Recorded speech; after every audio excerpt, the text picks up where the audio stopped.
Man, we are on here. First success session on YouTube. We about to get Miss Simone on in a little bit.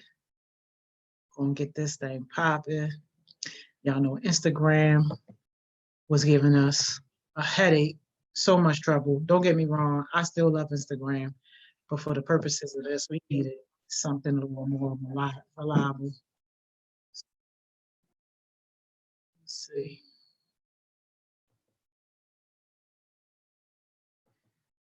Try to get our stuff right. Let's see. Got the whole little lab set up here, y'all. Got the 2 laptops, the 3 phones, everything. Let's see. It look like Miss Simone on here.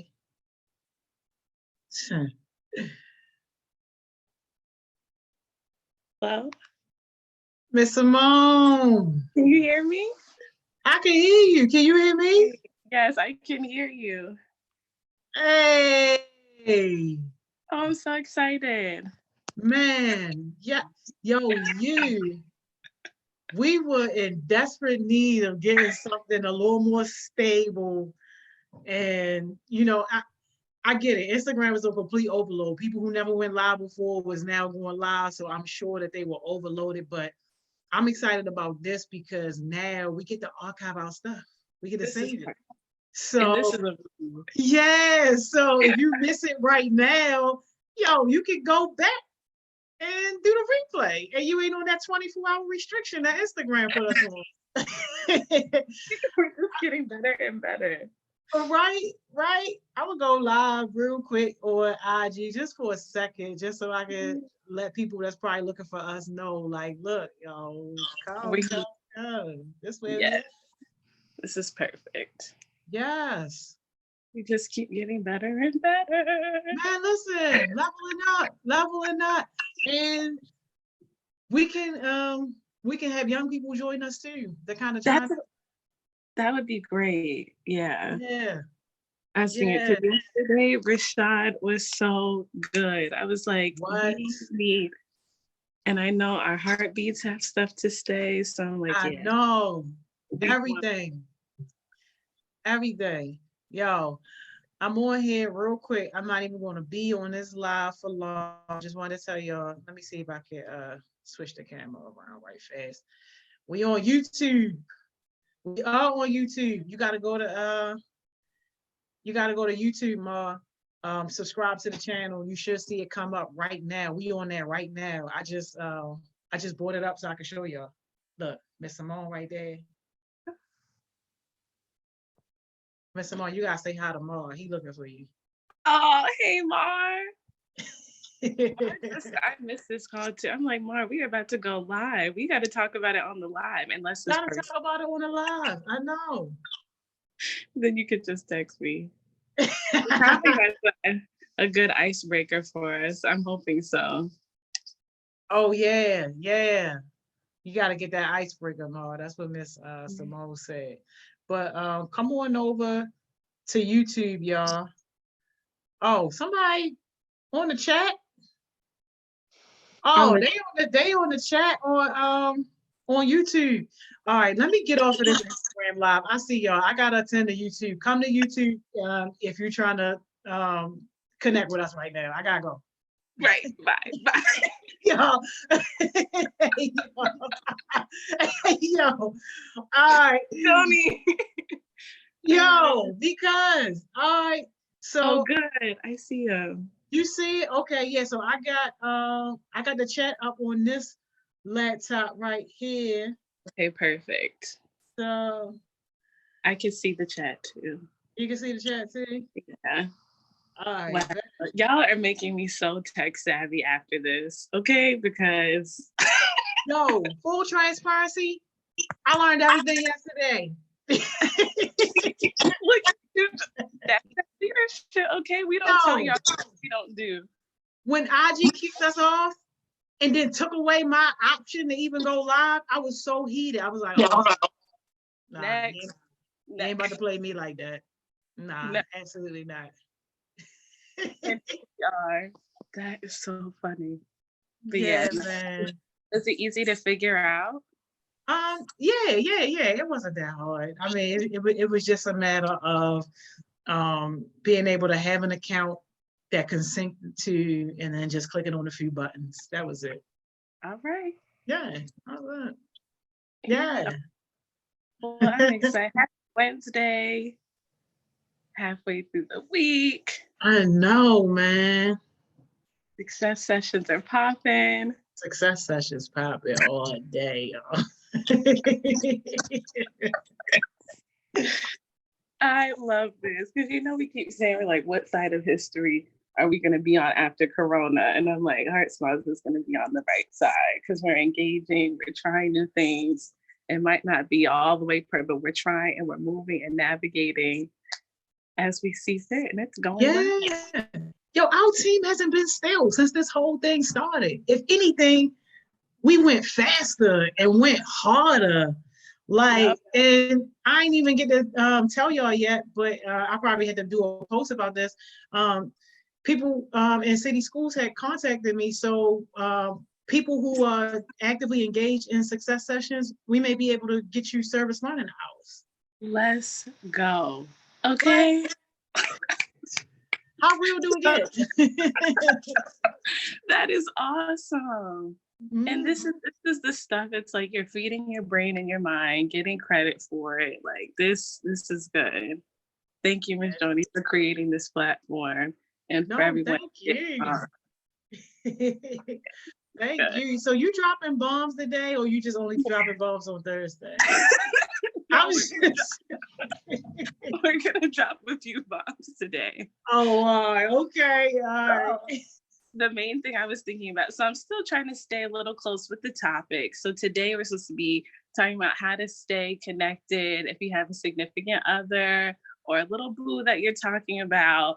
But also something that came to my mind was having an accountability partner through this time of coronavirus. And I was like, what better way, especially if you're spending a lot of time trying to talk to someone, get to know them, you need someone who's going to be equally as motivated as you are, not someone who's just going to be on your phone telling you you're cute and you're pretty, which is nice and hands, all of that is good. But you can tell yourself that you need somebody who is going to be pushing you towards your goals, keeping you level-headed. And it doesn't have to be a significant other partner. It could be a friend too. But I just want us to talk about having an accountability partner during the season. What does that look like? How can you make it effective?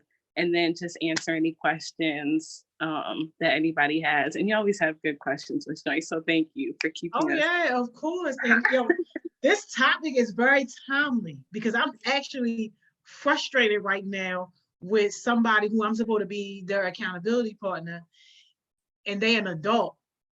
Yeah. So I'm about to wash my hands. Tony, did you give him at least three times? So I'm all for this conversation today. Teach me, because I'm about to be. This is why I don't work with adults. This is why I'd rather deal with kids. Yeah. Yeah. Well, we can talk about that too if it gets a little quiet. But I think that just first thing first is what is an accountability partner and how are you going to use it to your best benefit? So it's really just someone that you feel like is like-minded, maybe a little bit above where you want to be, someone that you can check in with, talk through things with. I feel like it should be structured time. You should go into it with a focus. What can I help you stay accountable on? The best accountability partners I have is when they've been specific. So at least working out, we're going to work out together, or doing papers. Did you finish that paper you said you want to work on? Other ideas that I've had, wanting to start an organization when I was in undergrad and things like that. Hey, Simone, with that going? And you can bounce ideas off of each other. It's just, they say two is better than one. Everyone has something to bring to the table. So when you can have that person that is smart and thoughtful in that area of your life that you feel like you need a little bit more growth in, that can be your accountability person for that thing. And I suggest you only be for one or two things, because then it can get, you're all over the place. You want something that's structured and focused. And just kind of with a mentor, you kind of have different mentors for different areas of your life. Like you might have a mentor that really helps you at school, and a mentor that really helps you personally, and a mentor that might like spiritually and different things like that. You can kind of have the same thing with an accountability partner, but it's focused and structured time to really hold you accountable for that one thing. So whether it be a meeting, 30 minutes on like checking in about how you're doing with your college applications or with your relationships, or it could just be something Yeah. as simple as a text, like, hey, checking on you, it's Friday. How many packets did you review? You know, something that you can check into. Sorry, I saw Mar making a comment. Hey, Miss Tony, I don't think people got the memo. We're doing live. Yeah, man. Who cares? Yo, we We are still gotta go. here. we we still gotta go. And the good thing is they can catch the replay. Like, Yep. I'm not even stressing it. Yep. Especially now, because I need this conversation. So we are here. No, me too. Yeah, like, yo, people making a choice. People see my post. I posted it yesterday. I posted it again this morning. Success at this point is a choice. So if only one person choosing, then I'm good with that. I said that day one when I first started HeartSmiles. The goal was never to have all these kids. The goal was to touch one life. Exactly. No. Right. No. Yeah. So Listen, thanks man. for letting us know, Mar, and thanks for choosing success. Focus on your success, Yes. okay? Because you're getting these good jewels, these good Right. jewels today. Quality over quantity. Didn't Miss Simone just say that yesterday? Every time, Quality over quantity, man. every time, every time. So yeah, like, I feel like you just gotta start. So I remember even like I had an accountability partner in college when it came to grades. We had like a little GPA contest. Who would get the highest GPA? You can make it fun, like, so just Yeah. stuff like that can keep you accountable, and just, continue to surround yourself with people that are going where you want to go. And it should be mutually beneficial. Like, try to find an accountability partner that like you can hold them accountable for something that you want to grow in. They can also hold you accountable in some Yes. area, and not all the time it will be a perfect fit, but at least try to do that. Because like I said, not that you do things for give and take, but it does help to feed the relation. It makes it meaningful and powerful when you can give something to someone and they can give you something back. So those are kind of like my main tips for how to have an accountability partner. Like I said, think about the areas in your life where like you want to do something, you've been trying, but you keep slipping, and you can tell like that's something that like it doesn't really get beyond a certain point. That's where you Yeah. want to start and find someone that can help you just check in, like, hey, how's this going? You can do it. What have you been doing? And it's only going to work if you're open to a little bit of criticism sometimes, healthy criticism, which is like, they're saying it in a way that is, going to continue to motivate you, not further push you back into, what, I don't even want to do this. I'm a failure, so Mm-hmm. kind of look out for some of those things. But start there with like an area you want to grow in. Find someone that you see that is doing well in that area. Ask them if there's anything you can hold them accountable for so that it's a mutually beneficial relationship. And then set a specific day and time for when y'all will check in about whatever it is. Yeah. I like that. I like that a lot.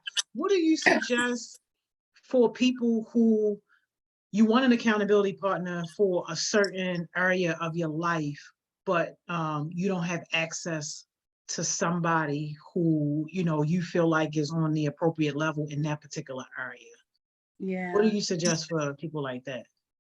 You gotta ask. I always say start with the people around you. Somebody knows somebody that knows somebody.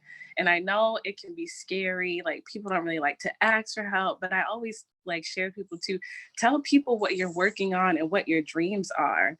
Those are the kind of conversations you should be having. Like we could talk about a little funny stuff and all this stuff, but it should always still be centered. This is what I'm working on. This is what my goals are. So that it just starts becoming natural. And then hopefully you're around circles and spaces where people will be like, oh, I know someone who does that, or I know someone who does that. and they're so and they're on. So that could be one way. That's kind of how I've been able to like move forward in different areas of my life, just always sharing with people what I'm doing. Um, and, you know, those kinds of conversations, especially for a youth, sometimes it's kind of hard to, you know, have the, like, you can have those conversations with adults, because I feel like adults always are like, how are you? How old are you? What do you want to be? You know? So that's, and I'm like, I just want to be alive and healthy. Can you not ask me that? Yeah. No, but so with your, when you're talking with other youth, you can probably, you know, how are you doing today? And you start leading the conversation. What are some things you're working on, you know, during this time? And this is what I'm working on. This is something that I'm excited about. Do you know anybody? Do you follow anybody on Instagram that kind of does that? No, okay, well, at least, but then at least you planted the seed and you Yeah. sparked that interest. So maybe next time they see somebody, they're like, oh yeah, I remember Mar was asking me about someone who does music. Let me connect Mar to this person who writes music and performs. They would be a good fit for each other. And then if you are with adults, you know, definitely ask them. And you know, don't be afraid to ask and talk to people about your dreams. Because just like with your life and your schedule, if you don't own your schedule in your life, someone will make it for you. If you don't own the conversation and like try to insert things that are important to you, someone else will take over the conversation. And then you'll probably end up having some kind of advice session where people are just dumping all their stuff on you. Yeah, no, that's real. That's real. How do you know when that accountability partner is having like real impact on you and on your goals versus you not being the problem? Because some people can get into that type of situation where, oh, I got an accountability partner. Is your responsibility to keep me on track, and they kind of get the two mixed up at times. So like, how do I know when I'm the problem or if my accountability partner is the problem? Oh, Miss Johnny, that's good. That's really good. And this is why I hate to take, but like you have to set like real smart goals with yourself, right? And like, you know, make it specific, make it timely, measurable, you know, and like what are the things that you expect from me as an accountability partner? Like I said, we're already going to set up a time and in a space for us to check in, right? Like that's at least one kind of structured thing. And then when we have the, what are we going to talk about? You know, what is the progress? What are our check-ins after this? You know, so you said, like, let's say you want to increase your grade in math. Okay, that's general, but what are you going to do every day? Like that's on you. Like I can't, you need to start setting out, and then maybe as your accountability partner, I'll ask you like, can I see your goals for that? Because that's a good goal, but it needs to be a little bit more specific. So how can we like really measure that? That's on you and yourself. My job as an accountant is to check in, to, like I said, provide, maybe when I see that you aren't doing it, asking questions like, well, what are some barriers that are stopping you from actually doing it? How can we think through that? You know, just continue to coach and guide in that way. And then really set like a specific timeline, like a cutoff where like, okay, you know, the semester ends in May or June. And if your grade didn't change, I'm sorry, but it's you. Yeah, yeah, that's real. Because we said it didn't, that doesn't mean that you can't continue to move forward and we'll try again next semester. But I guess just really laying out those expectations of you have to do the work as long as I check in with you. If I'm not checking in and showing up for our accountability sessions, if you're telling me that you're not meeting your goals and I'm just like, oh, well, I'm sorry, you can do it next time, you know, and not asking a little bit deeper questions to me, then that's on me, you know? And it should kind of be both ways. Oh wait, Marissa, I can we find or search an accountability partner for someone that fits us and someone that is positive and has a great mindset and will help both of us as an accountability partner. Yeah, you can search for one, Mar. Yeah, for sure. Like, you know, I don't really know how all this social media stuff works, but I know you can post on your story, right? So you can post a little bit looking for accountability partner in this area. Is anybody interested or have, and don't be afraid, you got to interview people sometimes a little bit, right? So maybe set up a first session and kind of talk to them about your goals and see what kind of feedback you're getting from them. Are they going to like ask you like more about your goals? Like, let's say you can kind of test it, like you give them a general goal and they're like, okay, cool. But then the next question should be like, how are you going to get a little bit more specific with that goal? And just like asking you real questions about like how the process works, how can I help you best? Those are the kind of questions that you want in someone that's going to be your accountability partner. I love it. And I like too what you said earlier, Miss Simone, in response to that about starting with the people like in your circle.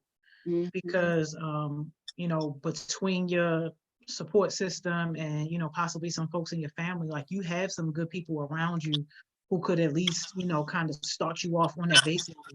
And Ma in particular, he's being an accountability partner and don't even know it to Neek.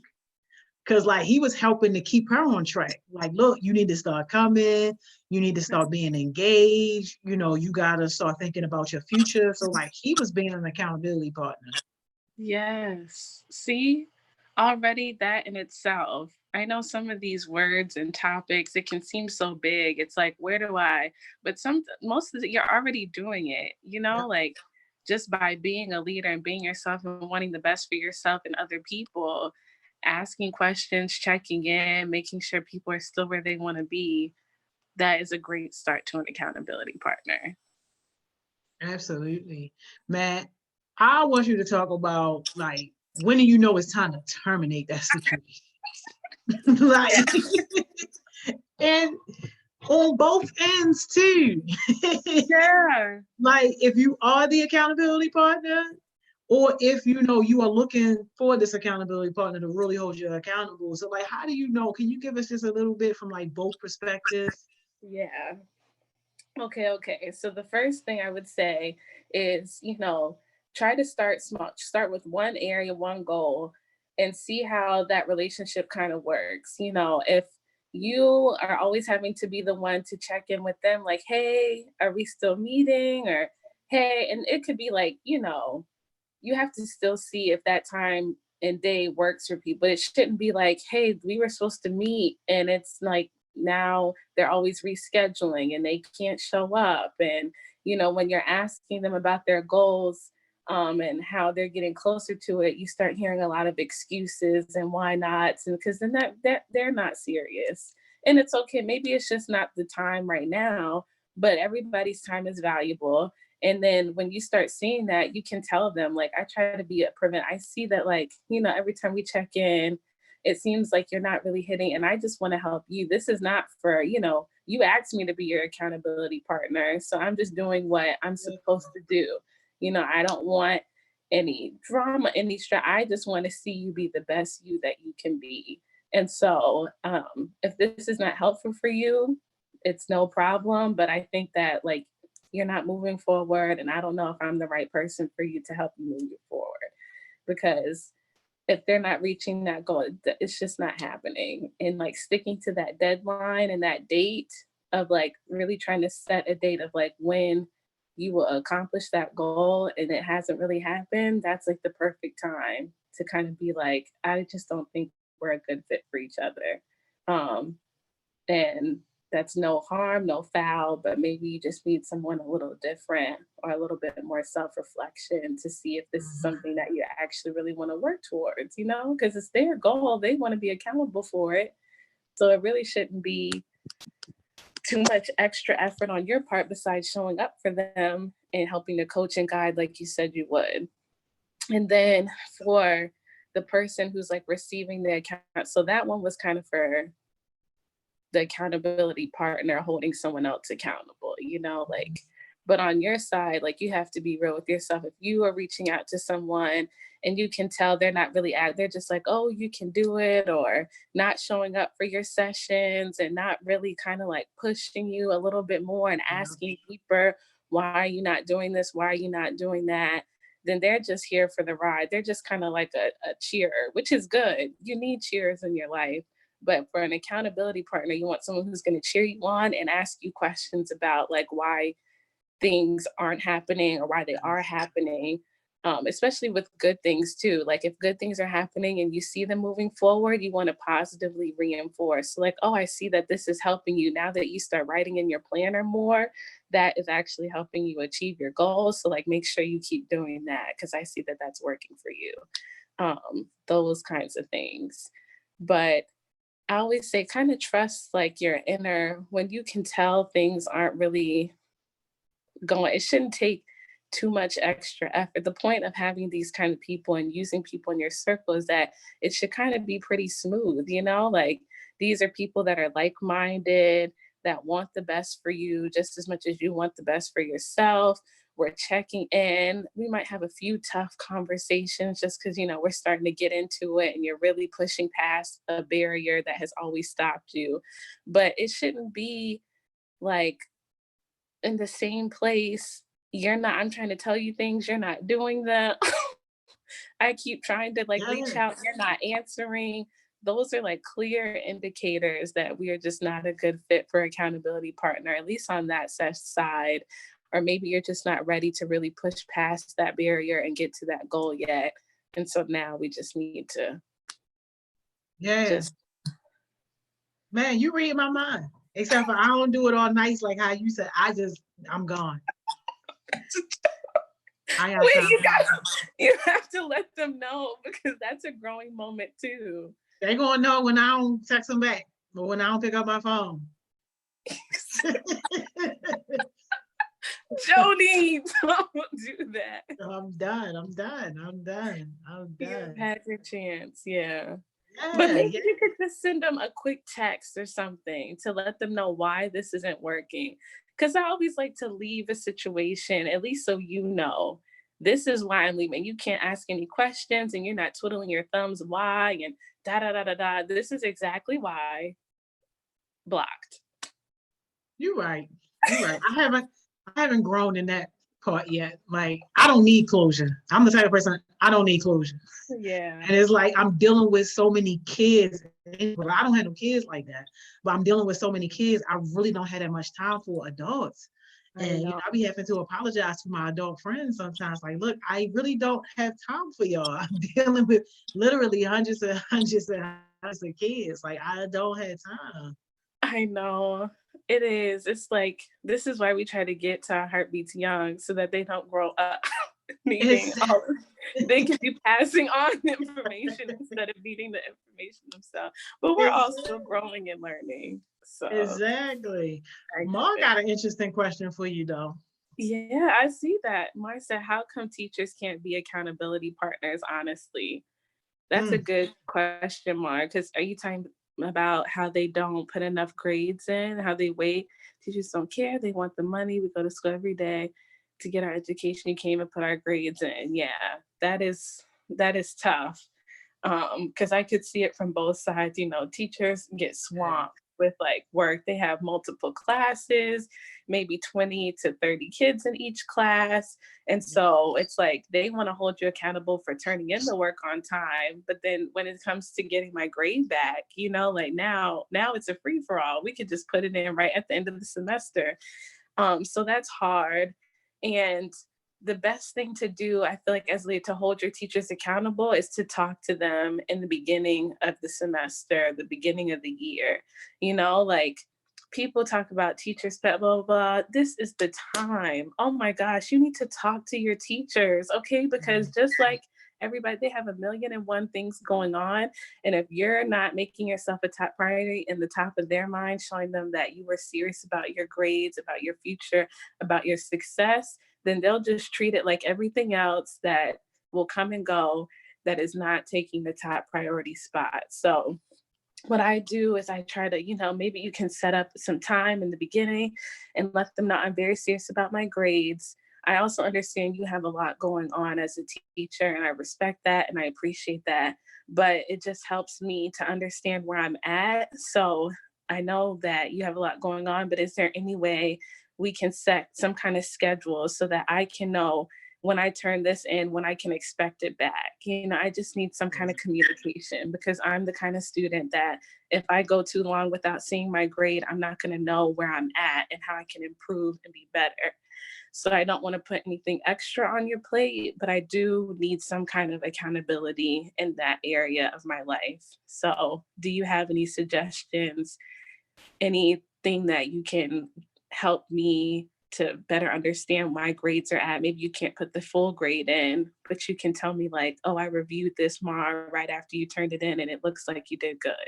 Something like that, like don't be afraid to go up to them and ask them for the support and the help that you need. And if they can't give that to you, then you talk to a mentor to figure out, because you guys have support. I know sometimes being a youth, people can like try to write you off or push you off, but that's why you have us here. We will make sure you guys are supported. Your parents and your guardians that care about you are supported. And one thing Mr. Rashad said yesterday that was really good is like, we have these institutions like school and systems, but they're only they're only that way because of the people, right? So we can hold them accountable. They have to hold themselves accountable. All of us together pushing for better change and more accountability will help schools and teachers in general, and the students, of course. So Yeah, this is, he going in. talking. And I know, right? And just to add on to what Miss Simone said, because I got friends who are teachers. Like you also gotta look at the reputation that you set for yourself as well. Because like Miss Simone said, they dealing with 30 plus kids. They got a lot of other things to fight. Not only are they fighting a system that doesn't work for them and processes that make it hard for them to do their job, they also fight in like bad behavior and disrespect and people who are there but don't really want to be there. And sometimes they can't tell you apart, the kid that want to learn versus the kid that don't want to learn, because you might be mixing yourself in with that wrong crowd, or you might not be demonstrating that you are really serious about your education. So how can they be serious? So I think having a good conversation with them, and even if they blow you off at first, doing your best to try to build a relationship with them, and what's going to be on them if they continue to turn you down, but you at least got to make a little extra effort and let them know, like, look, I understand I may have not have been, a great student or a good student, or, I might have did this or did that, make your job extra hard, but here's where my mind is at now, and here's what I need now, and I do want to take my education serious, and I need your help to do that. I don't see too many teachers turning down somebody when you come in humbly and you are proving to them day after day consistently that you there to be serious and that you there to learn. Because most teachers, 90+% of them, want to do their jobs, but them other kids and the systems and the processes just make it so hard. Yeah, it really, really does. And that's why even if you can just be that one student that is like serious about your education, and you can stand out and be a light, it'll go a long way. There's a whole bunch of people who aren't doing what they're supposed to do. And then there's one, they know they can count on you, and you go up to them and ask them for stuff. You're making their life easier. What do you need, Mar? Yes, please. What? Exactly. They love you. Exactly. Everything is a little give and take. You can help make my life a little bit easier by being a leader, stepping up, being accountable, checking people here and there, but that can get a little tricky. So just focus on yourself. But still, if you have friends that would like appreciate a little check-in, that's when you can do. But just do your part to stand out, and it will help. But I know Mar said people have problems that some of the teachers are disrespectful. What kind of ways are they disrespectful? Like, is it like how they speak to you all? Because like Michelle, I can imagine it's a lot being in that situation, not making excuses for people, because I think being rude is just not right. So those substitute teachers really disrespect people. You shouldn't curse at students and make fun of their sexuality and calling students poor. Oh yeah, no, that's very inappropriate. Yeah, no, it ain't no excuse for that. Absolutely. Absolutely. Oh man, yeah, that's crazy. But Mar, this is why we got to put you, that should be something if you have time, because I know you're really passionate about school and education and like making sure that, students aren't getting bullied and they're treated with respect. I know that you're passionate about that. And I'm pretty sure you were working on, some kind of project to help that. So if that is something that you want to continue to work on during coronavirus, I think that you should take the lead on that because you're right. It's not right. We have to do better. And who better than someone who's experienced that, who's a youth, who's in Baltimore City schools to like take lead and charge and get some more youth together to kind of help, talk about these issues and bring it to light because there's power in numbers and voices. And I know you're not the only one who feels that way, but you can be the one to like gather all the voices that feel that way and unify them and make like a valid point. Absolutely. Yeah. And not only is it power in numbers, it's power in students and parents when it comes to these schools. But they just hoping and praying that y'all don't ever figure it out, that y'all got the power. So they try to, just keep y'all right where y'all at so that way they can continue to make decisions on your behalf and do things on your behalf and kind of keep things running, status quo. But the second y'all figure it out, I got all this power. I can actually change some stuff. I can actually influence some stuff. Man, what? The boy gonna flip their wig. They flip it. They, let y'all wake up. They banking on y'all staying asleep. Honestly, banking on it. Hold everybody accountable. It's so important. This is people's jobs. They get paid to do this. They go to school, they specialize. And then I think Mr. JB said it too, like you guys are the customers. And not to just say like, like it's transactional, but they are supposed to be providing a service to you all. And some people are just there for the money, but I feel like some people also really are there because they're passionate about this and they want to see things change just as much as you are. So if you get some students together and like some parents and guardians, and hold these people accountable, set some dates for when they're supposed to do stuff. We had a conversation about this, never leave a meeting without an action item and a follow-up date. Those are like key things so that your meeting was productive. There's the next step. It doesn't even have to be that. It could be just next to let's check in 6 months, but something with a date and a follow-up item to hold each other accountable because we all need it. We're all busy doing things, trying to, navigate all this stuff. And you need them to know you're serious about the things that you're saying when you meet with them. So asking for a date of when you can hear something back and the action item, that will go a long way. Yeah, and not just when something wrong.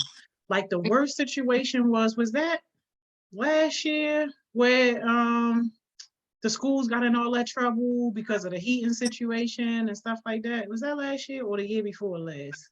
I don't know what year, but I do remember that was a situation that happened. Yeah. So when that was happening, that was the only time and the first time that I had ever seen, and I've been to plenty of school board meetings, that you couldn't even fit nobody else in the room. Wow. Like they had like 3 or 4 overflow rooms. And, while nothing really didn't get done per se, but they listened to their voices and after the fact, things started to move. But like, imagine if we harness that power on a regular basis. Yeah. Like even if just half of the time, Simply Red Carpet said that was last winter. Yeah, that was last winter, man. If we harness even half of that power, we would see better technology and better resources and better teachers in there for our babies. But we got this crazy complex where we only say something when something is wrong, and we don't necessarily just keep up with it because it's important. And then when we're not directly impacted, we also don't say anything about it. But like, we got to get out of that. Like, we got to say something about it because you know what? Other people are impacted about it. are Yeah. impacted because of that. So, you know, it's our duty, us who are capable of speaking and communicating, like it's our duty. And even if you can't go every single time, you know, go when you can, be an advocate when you can. But man, they they having a ball because everybody's sleep. I They know. doing whatever they want to do, y'all. Okay. It's just playing around. Having Fixing our all things, and we're supposed to be flipping them. yeah, right. And but what can we do? Nothing.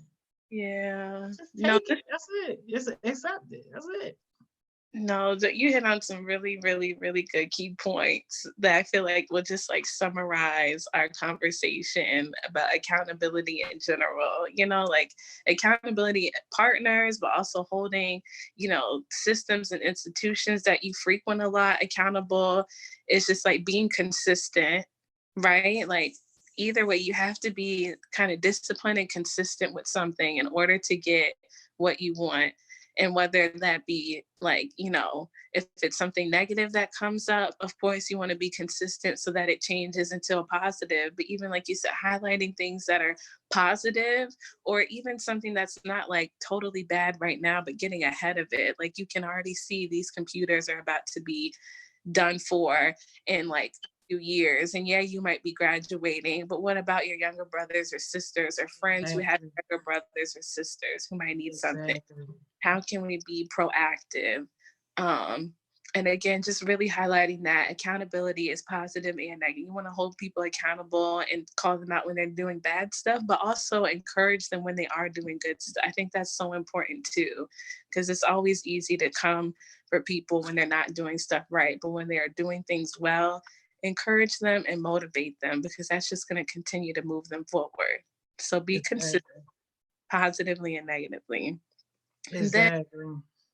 the next thing with accountability is, I like what you said, is looking at yourself too, like looking at both sides. That's so important when you're being accountable, right? Because again, it's so easy to point the finger, but nothing changes if nothing changes. And that means with yourself and with the other people you're interacting with. So I always feel like in any situation when things aren't going well, really be real with yourself. There's no benefit in lying about, or not lying, but not telling the full truth about what happened. Because then you're just asking for people's opinion without giving them the full picture because you want it to fit your reality that you're creating in your mind.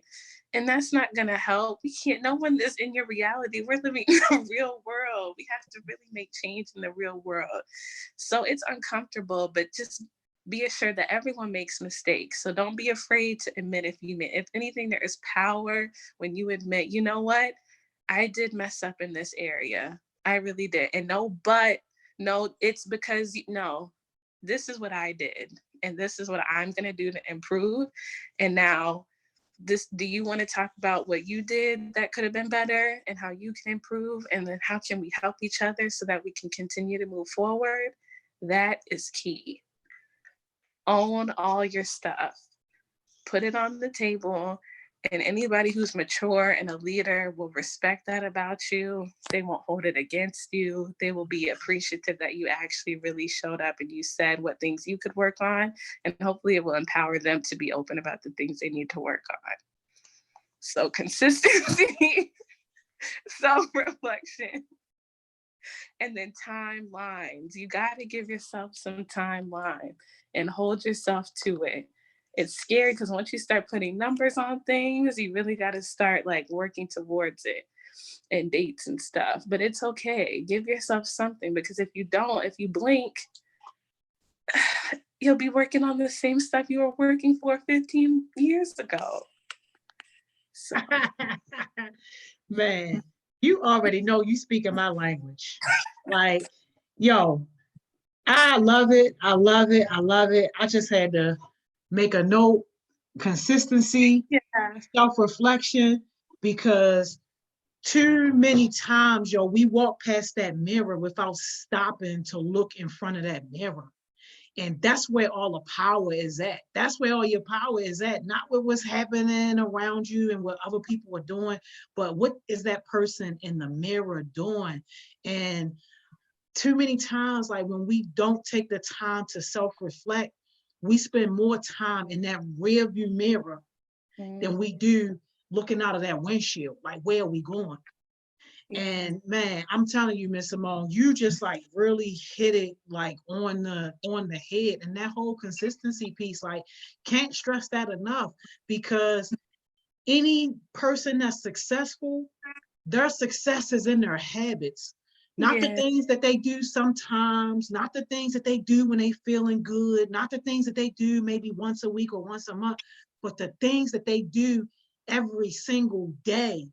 Consistency.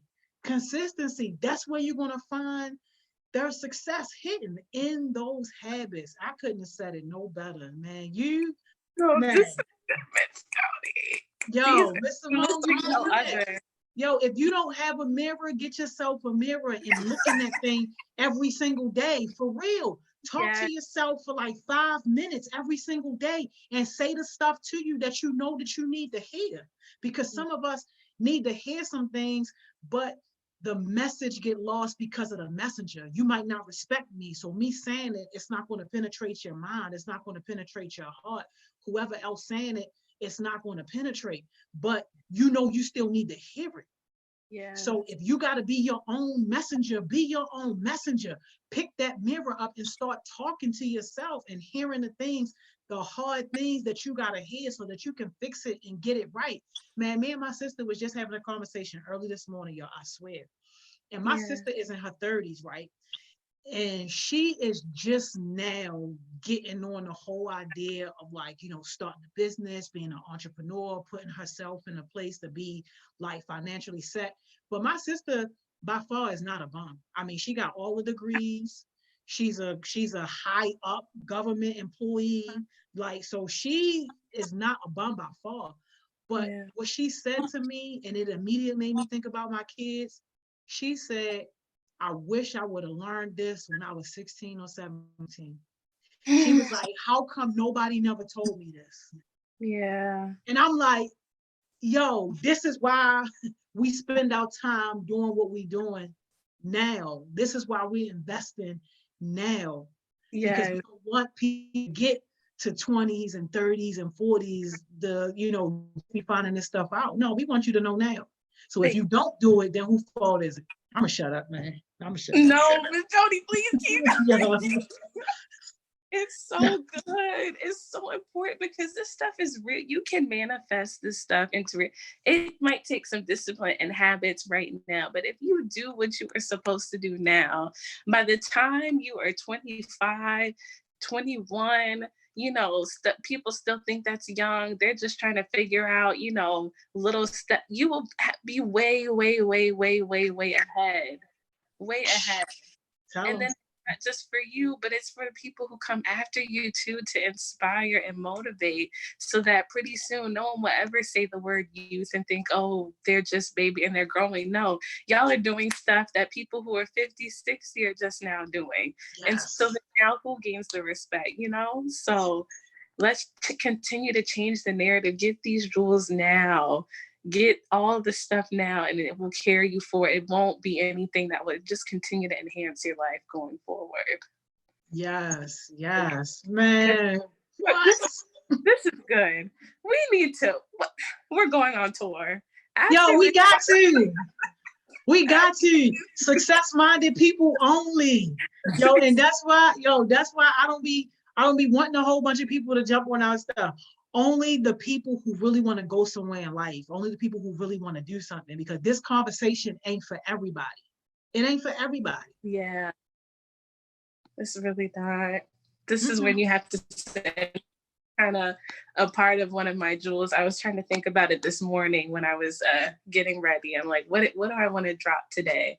But I'm going to save it because I have 2 things actually that I wanted to say before I drop it. Yes. No, that's you cool. said so many good things that I think I'm even going to implement.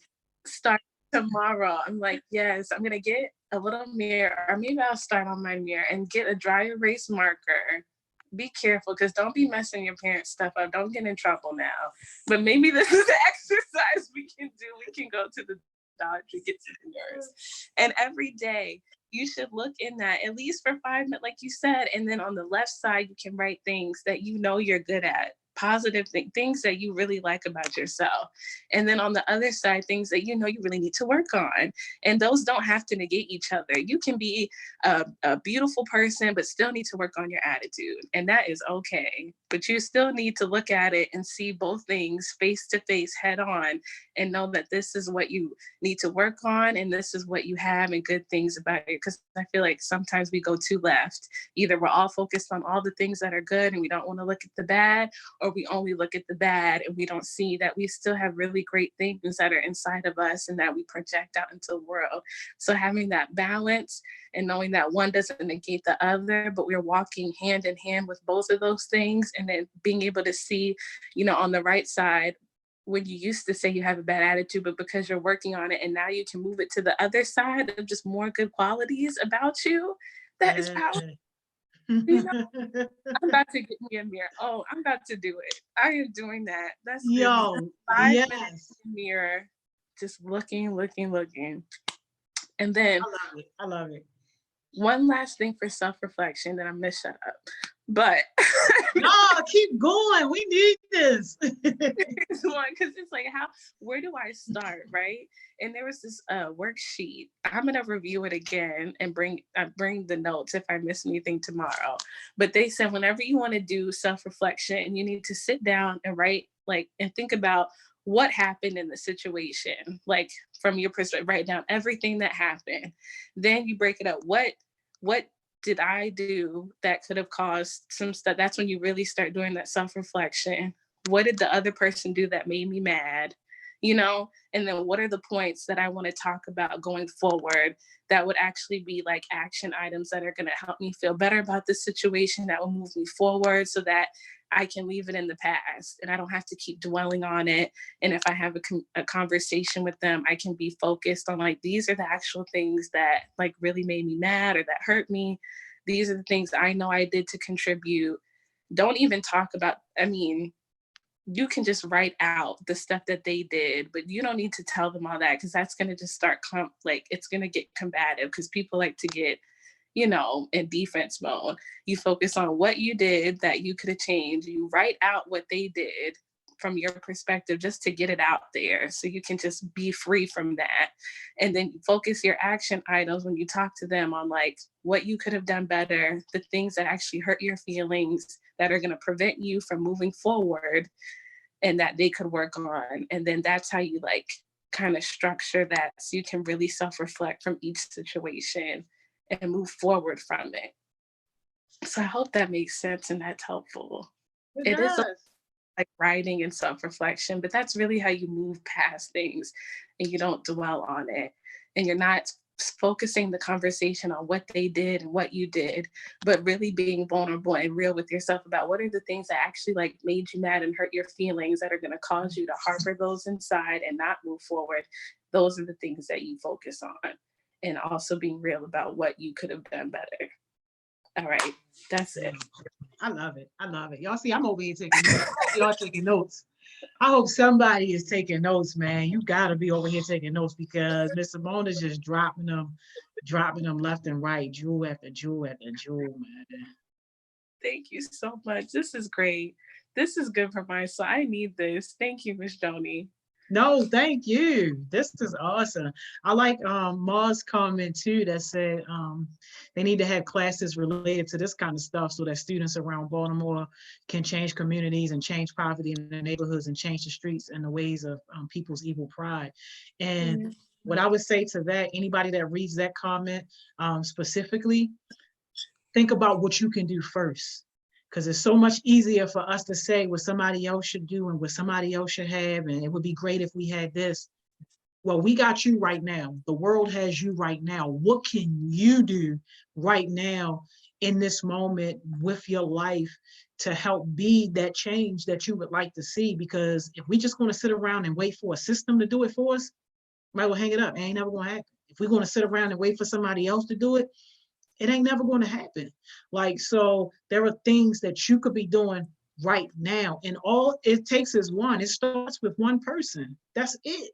So for anybody, if that comment resonated with you, even if it's outside of what he's talking about, you know, like Baltimore communities, but whatever it is that you're passionate about, if that type of situation resonates with you, I challenge you to start now. Start in this moment doing something different that's going to get you closer and closer to your version of success.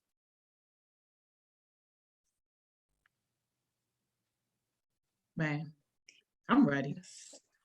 I'm ready. Preach. I know. I I'm feel so. ready. I could run a whole marathon right now. Okay, maybe Yo. not a marathon, Yeah. but I could run You ain't some even laps. I could lying. run. Man, I feel. Miss I feel Simone is so. crazy. I know. Yo, this is great. This is great. So I mean we got less than 10 minutes. Yes. So you want to close us out. We got Mr. JB coming up at 11, Yeah. y'all. So we're gonna be talking to him. Yeah, and then after Mr. JB, y'all know we got Miss Mo. And after Miss Mo, Miss Kaitlyn gonna be Yeah. back with us. Yeah, get your stuff ready for this that academic stuff. Yeah. That stuff be rough, man. Which I be I like, could. what squared times what Mm, equals who? I be like, huh? all I hear is la di da di da. Okay. Basically. Basically. All Man, what right. you gonna leave us with, Miss Simone? So I think my jewel for today is dare to be different. Okay, that is the power. We are all so uniquely, wonderfully made. It doesn't matter what society says about you, what people say about you. You have good things to offer. You are a leader. So own that. It's okay to be different. There's power in your difference. That's what makes us who we are, especially positive differences, trying to be different and change the way people think about things in a positive direction, just being that leader, dare to be different. You got this. Yeah. All right. All right. Yeah. Yo, that'll be different. I love it, man. I love it. Thank Okay. you so much, Miss Simone. Thank you, Miss It's a Joey. pleasure as always. I appreciate it. This is great. I'll see y'all tomorrow. Yeah, we will see you tomorrow. Thank you, Miss Simone. All right. Bye. Love you guys. I love you more. All right, y'all. We about to get up off of here for a little bit, for like 5 minutes, and then we coming right back with Mr. JB. Marcy said, "Are we having Thriving Thursdays on here? Too on IG Live. Most likely, we're going to transition everything just over here on YouTube because it's just a little easier, and we get to save our content. So that way, even if you don't catch it live, you can always go back and do the replay. So as of right now, I would say probably plan to just be here on YouTube with us. I think this is probably going to be like our new home. Of course, I'll still be active on Instagram, but as far as the lives and stuff, especially now with the Rona, yeah, it's just too much trouble, too much hassle. All right, so I'll see y'all back in a little bit. What I'll probably do is let me go ahead and pause this for a little bit. We'll be back at 11 with Mr. JB.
Yeah, we got Mr. JB coming up next. Miss Simone was so powerful, wasn't she?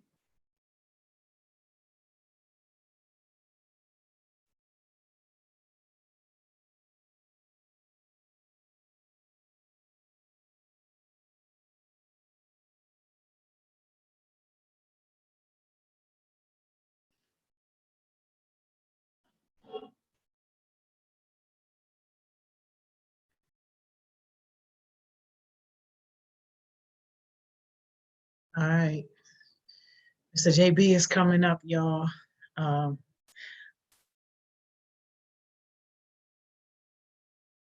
He coming. Sorry, y'all. Just checking my text messages and stuff, man. Corona is taking over. But you know what? I'm glad that you guys are here. Even if you're watching the replay of this, hopefully you're able to get some value. We got some really amazing HeartSmiles mentors. We just had Miss Simone up. If you were here for the last session, we got Mr. JB coming up, an amazing guy. And then after Mr. JB, we got Miss Mo. Y'all know Miss Mo. And then Miss Kaitlyn is going to close us out with that academic tutoring session. So, and I believe with this too, she should be able to share her screen with you guys, because I know last time with the iPad on IG for some of you guys, it wasn't all that clear. But this should hopefully be a better situation so that we can make sure that you're getting the help that you need academically. So yeah, man, that's our lineup for the day. But we are on here. We are on here. Success sessions.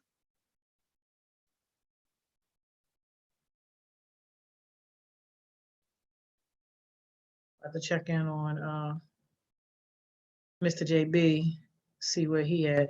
There he go. Yeah.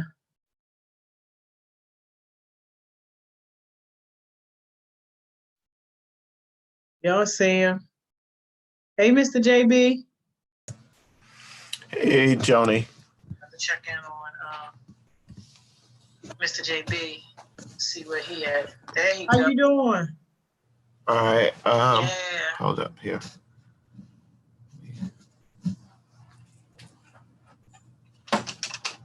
Y'all see him. Hey, Mr. JB. Hey. Hey, Joni. Check in on Mr. JB, see where he at. Hey, how you doing? All right. Yeah. Hold up here. You got the YouTube up too?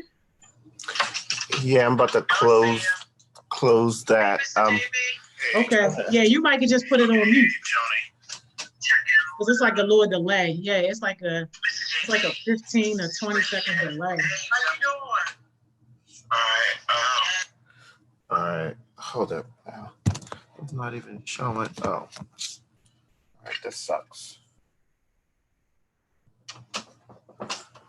Hey, y'all see Mr. JB with the whiteboard? You know, I love me a whiteboard.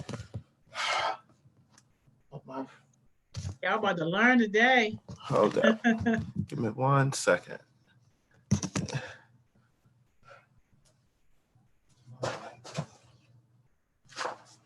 I don't know. I love the whiteboard.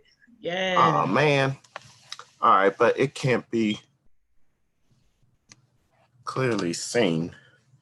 Oh, man, how do is there a way to zoom in on this thing? All right, so y'all can't see this, and it's showing backwards. All right, I have to try and figure out something for that tomorrow. I'm kind of tech savvy, but not, huh? Let me see. Oh yeah, I see what you mean. But yeah, because I don't know if it. Hold up here. But no, it's not. We can read it. Yeah. Smile at yourself often. Find and create positive affirmations. Yeah, no, it's not backwards. Oh, okay. All right. I'll have to. All right. I probably should have practiced this out because I wrote quite a few things down. Hold up here. In the meantime, how's everybody doing this morning? Feel free to comment on there. How are you feeling, Joni? Yeah, I'm good. Blessed, man. We had an amazing session with Miss Simone. Oh You know, yeah, I was listening in. Again, yeah, she blessed our whole entire life. it's hard for me to be one of the speakers and presenters for this because I just want to be in the choir, just sitting in the pews to all the conversation, so I can be a part of the cheers section because this is a lot of good information, and so I hope you all are really getting a lot out of it. I can definitely speak for myself, but definitely speak for everyone in saying that. We this is free time and heart and love that we're putting in, for this, for you all, day in and day out. Ain't nobody getting paid for this. And not to say that, we are expecting that either, because that ain't the case. But, it's really coming from, a true and a deep place and coming from the heart. So I really hope that you all are finding this insightful for you, that you are learning something from it, that it helps you grow in some way, shape, or form, and that you find a way not only to digest and consume this information, but also think about who and what you can share it with. Because I think of humans as trees. We're the metaphor of a tree. And so, every tree produces fruit after its own kind. Productive trees produce productive fruit. You'll never go to an apple tree and get oranges. And so people can tell the type of individual you are, the type of potential that you have and that you possess based off of, your actions, your thoughts, your words, what you speak, and what you say and what you reflect and embody by the fruit that you actually produce, in and around your life, in and around your peers, in and around your home, your community, whatever that space is. But, what you're doing with those things and how you're using what you're receiving. So I'm not I'll start by saying, look, I ain't no subject matter expert, on this. I'm only just giving you information just based off of, my own experiences in life, understanding and knowing that, everyone's experience or experiences in life are going to be different. Purely, partially, but for the most part, to some degree, extent, we're all going to have different experiences in life. But I'm also not naive about, some challenges, some obstacles, and also some opportunities that any of us will have as well, if that makes sense.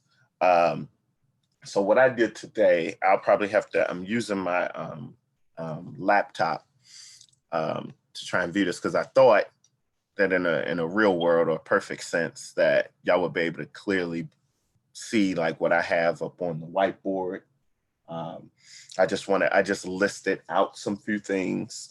I don't know, Joni, if you see, I can't see like questions or comments, so I'm gonna rely on you. Yeah, I got you. That. Yeah, the comments and stuff for because on I can't the see YouTube. nothing. Yeah. No, I got you. I got you. Don't worry about it. I got you. But so I'll just go right through them, and then, like I said, you can just interrupt me, you, Joni, or anyone who's commenting, and weigh in with a question or a thought or perspective that you have. But I'll also start off by saying I hope y'all also dialed in yesterday. Rashad was able to give some of his time to hop on, and he shared a lot of good information yesterday. And I mean, just in general, I hope that you're dialing in like every hour. Like this information has also been helpful for me. So it's not just about, you know, you thinking that it's only like meant and designed for you. This information is also this information is helpful to anyone and everyone and everybody. But so I've got a few, just thinking about, because my session really is just like a Q&A on life. I want to keep it open to be able to, get a temperature, a sense, or check of how you feeling, for the day. But I also wanted to take today. Today is Wednesday. So this is, like my third day with it, to just kind of do like a little a little check and balance, just kind of like a midweek assessment, just to kind of see, how you're using and retaining this information, and some tidbits that can be able to help you. If you all clearly can't see this, again, I apologize. I'm gonna read off or call out some of the things that I have on the whiteboard. And excuse me if you can't read my chicken scratch as well. The first one up there says, smile at yourself often.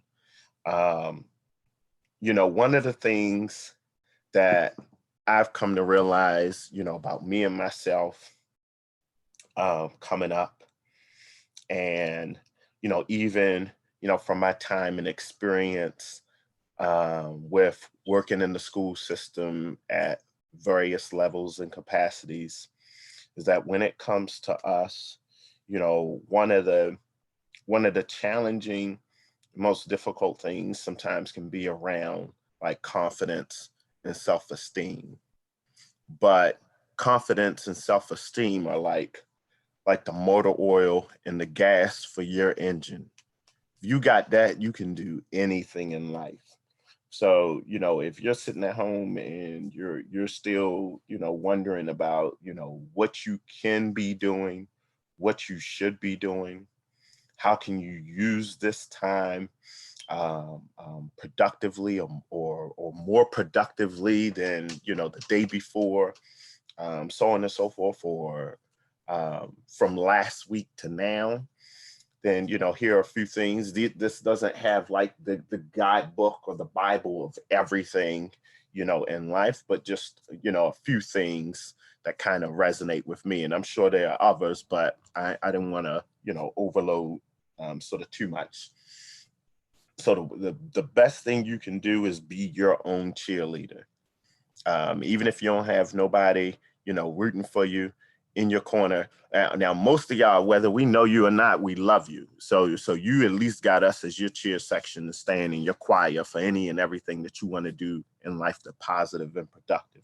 But you also have to be your greatest motivator.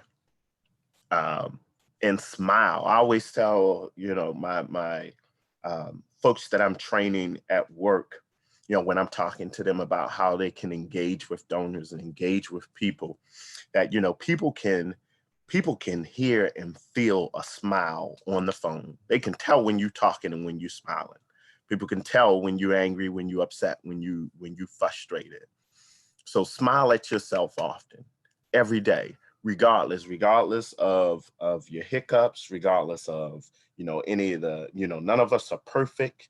We will have bumps, we'll have challenges, we'll have things that we might miss and slip and fall short of. Hey, that's a part of life. But still smile at yourself. Still look at yourself positively. Look at yourself. You are the greatest and the best thing since sliced bread. And that's out here, moving about this earth. And look at yourself in that way. The second one that I have here is, and Joni, if you want to chime in, feel free, because this just isn't meant for me to, just do all the talking. again, it's a little bit difficult that I can't see any of the comments. If there Yeah, are no, you good. Yeah, ain't nobody uh, really asking no questions or anything. Yeah. find, and the second one here says find and create a positive affirmation that speaks to your goals, your dreams, and your aspirations. Um, what is affirmation? Affirmation are positive quotes, words, thoughts, ideas, um, phrases. Um, like for instance, one of them that you always, some of you that know me, know that I always say a lot is, if you don't like the way things are, then put yourself in position and surround yourself with people to help you change them and influence them. But something that speaks to who you are, what you want to do, where you want to go, and what you want to achieve. And that can change. It doesn't necessarily have to be the same thing from one day to the next, from 1 week to the next, from 1 month to the next, but have some sort of positive affirmation that you can live by, a vision, a mission, something that's guiding you. Most people think of missions and visions as something that's only needed for when you're starting a business or a nonprofit or an idea, but you should have a vision and mission statement that's meant for you. That's going to be your guiding principles for your brand and your product, the things that you're producing and doing in your life. Can you give us an example of affirmation that really speaks to you? Yeah. So outside of the one that I just, mentioned about, if you don't like the way things are, then put yourself in position to change it. Um, Another affirmation that I live by is that, and it's very simple. And I say this to my little daughter every day, like, I am great. And I always tell her, I am bad, but I don't mean it like in the negative sense. There's no one that's better at doing me and being me than me. With all of the things that I do, with the people who I connect with, who I talk with, even when it comes to my family, I am the best. I'm the best dad ever. When it comes to my wife, I'm the best husband ever. Um, and what and so in setting that as my mission and vision statement, it's like, all right, well, what am I also doing to make sure that that mission is true? It's not just about, having an affirmation or having a mission and a vision, but you also have to have something that you're also saying that you're holding yourself accountable um, to say, all right, these are these things that I'm doing to help me be great, or to make sure that I'm doing what I'm doing well. These are the things that are going to be, my guide, that are going to help be the checks and balances for me, that are going to help me set the temperature if I get too high or I get too low. But these things that, are going to help me, achieve what I'm doing. So, making sure, on a personal level, I always make sure that I make time for myself, time to be able to feed myself, and not just like physically, but also like figuratively, with information that I'm digesting and I'm reading and I'm obtaining, that I'm feeding myself with positive information. I think one of these days, I think it was Monday, I was sharing with you all that I start my day and I end my day the same way, with positive information. There's positive music that I'm playing. There's positive reading. Some of those are scriptures. Some of those are other books that I'm also reading as well. There's a book that I'm reading. I think it might be upstairs. I'm not going to run up there to get it. But what got you here won't get you there. I'm making sure I'm taking time and dedicating time within my day for me and for myself. I can't help anyone else if I'm not able to help and utilize what I am, who I am, and what I'm offering and giving to myself first. And that's not like selfish. I'm not saying that to be selfish, but you also have to take time to also feed you as well, to pour into yourself and have other folks to also pour in positive things into you. And so I start my day that way, because that's the first thing I want to be able to hear is something positive. And also before I go to bed at night, the last thing I want to hear is something positive, because I don't want to have, these things weighing on my mind and my thoughts and my dreams, about, anything, negative or that I don't consider to be positive. If that makes sense. Did I answer? Oh yeah, you answered and then some. Oh, um, um, forgive me if I went on too much with that. Um, the third one that I have here, and again, apologize. Write it down and repeat it. Whatever it is, that you want to do, and it doesn't necessarily have to be anything, big or grandiose. No one's saying that you have to go out here, and change the world or put a man on the moon. But make it real. Don't.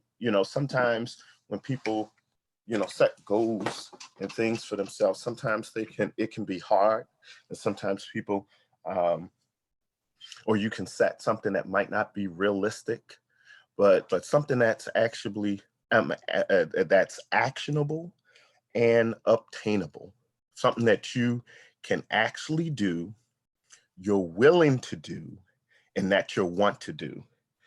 Just because you're willing to do something, you have the intentions to do something, doesn't mean you actually want to do it, or you may want to do it at that moment. So something that you really want to do. And one of the things that Dr. Brené Brown, she's I don't know how to describe her. I would say she's um, a great motivational speaker.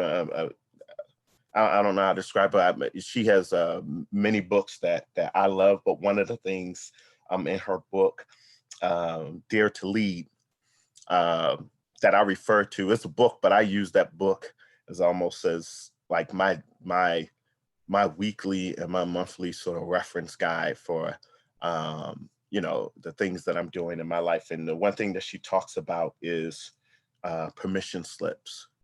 What do you give yourself permission to do, freely? If you're someone who, always overextends yourself too much, or, for others, without, making sure you have folks who are also extending themselves to you, who are not always just kind of taking and pulling and always asking for something of you and from you without also giving you something or offering you something, then, there's nothing wrong. No, I make no apologies, and neither should you, for being able to give yourself the permission to say no, if and when you can, and give yourself that permission freely. And even if you have to write that down, and that's something you write on a Post-it note or notebook paper, and that you keep in your pocket, and your permissions can change every day, just like your moods change, just like what happens, the events in our days change from day to day, life circumstances and situations change. So does your permission slips change, what you're giving yourself permission to do freely. Or what you want to do for the day. What you do today might be different from what you did yesterday, and it might be different from what you plan on doing tomorrow, but have something that you're doing, have something that, guides you. Give yourself a task. and constantly repeat it and write it down, put it on paper. If it ain't on ink, there's nothing like writing it down, and you seeing it and feeling it and the sensory motion of actually writing it down and you reading it as you're writing it and hearing yourself say it as you're writing it. Speak that into, your mind. There's nothing more powerful than a made up mind. If you set your mind to do it and you put your heart and your discipline and your obedience to doing it, it's going to happen, whatever that is. Let me see, I'm trying to follow. The fourth one that I have here is seeing the good in you, which is essentially, I also added some of that and some of the other stuff that I mentioned, but seeing the good in you. What do you like? What do you love? What do you do best? And these things can all be personal. No one says that these things have to have, like, no one says that, or there's nothing wrong, if these things, as you're thinking about this, that you're just only thinking about this from a personal level, that is fine. Maybe can you talk a little bit? I think that one is important that you just said, like seeing one? the good in you. Can you talk a little bit about how young people can see past what some other folks may try to put on them? So like, I know a lot of young people are dealing with people that they love and care about who are saying negative things to them, who are feeding their spirit with negative vibes. And even from a peer perspective, like their peers may be saying things that are distasteful or that are hurtful, and a lot of them are allowing that to resonate in their spirit and in their soul. So can you talk a little bit about how you can get past that and still be able to see and validate the good in yourself? Yeah. So I'll use that from a personal stories and situations for me. When I was coming up, I used to be bullied and picked on a lot. I was a little nerd. I don't know, by your standard, I may be that case or look that way now, but I used to be picked on a whole lot. And it wasn't just, by, classmates and other people that I was interacting with in school and other places, but even my own family and friends. And, I even had family who, as good as their intentions were, they weren't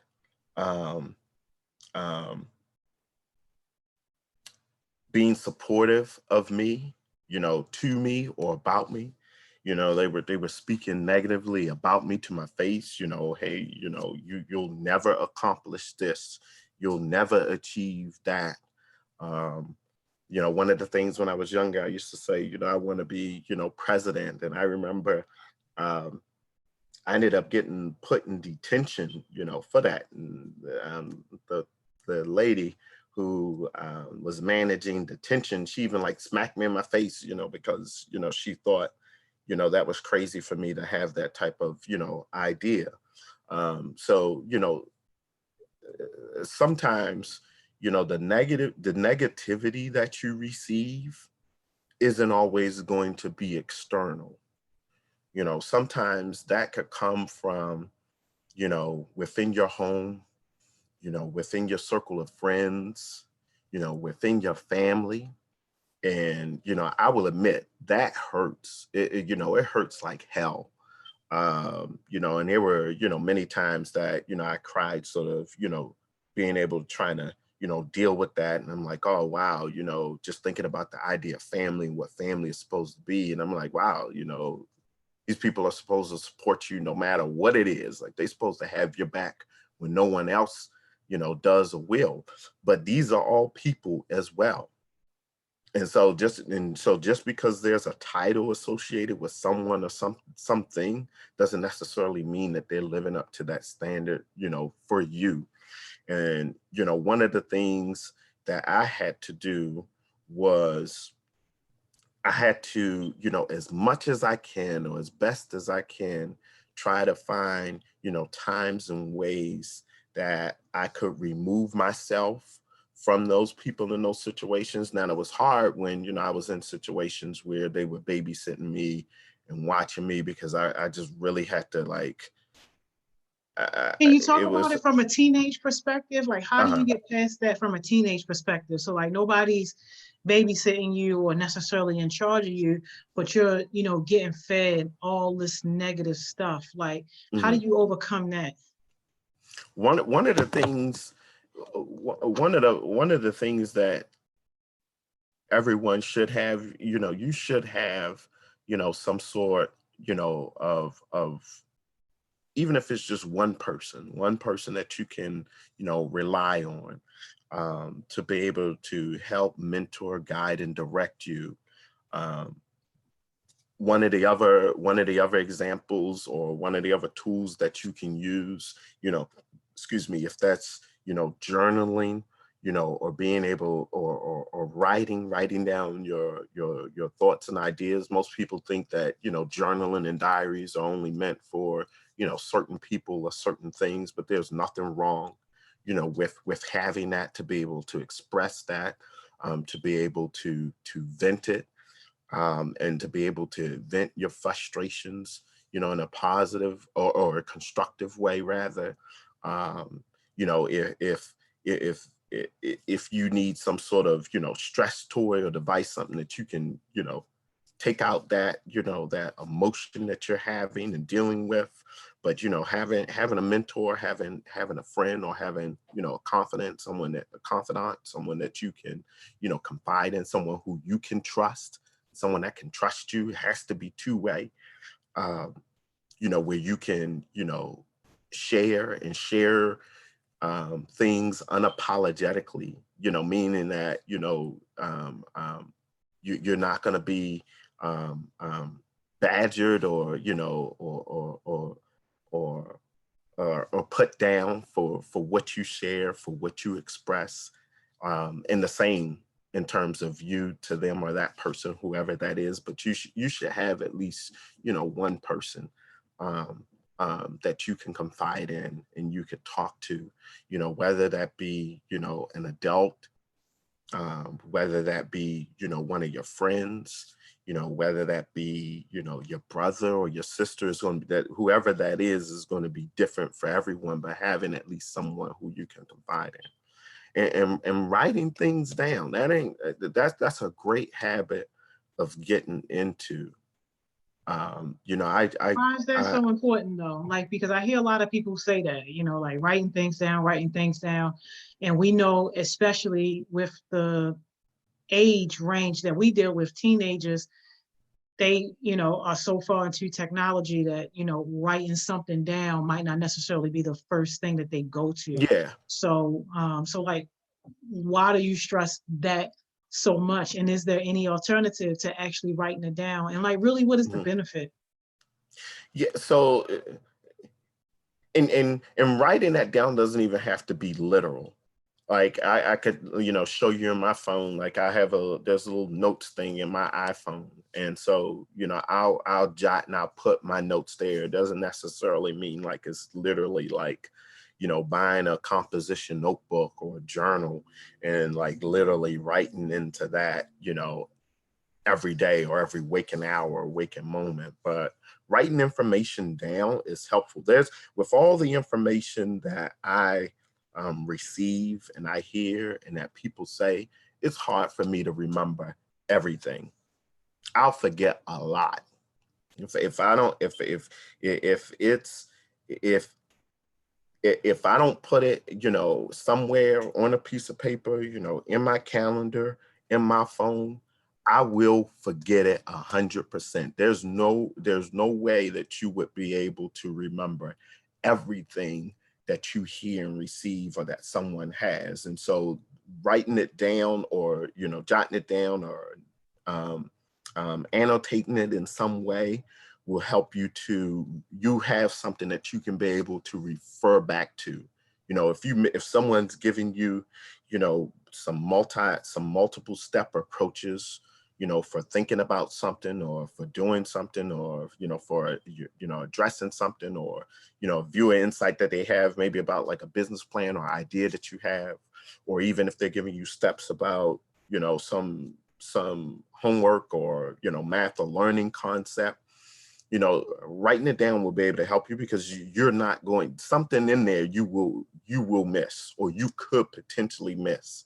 And you have that to be able to refer back to, so that you may be able to know and remember what it is that you were.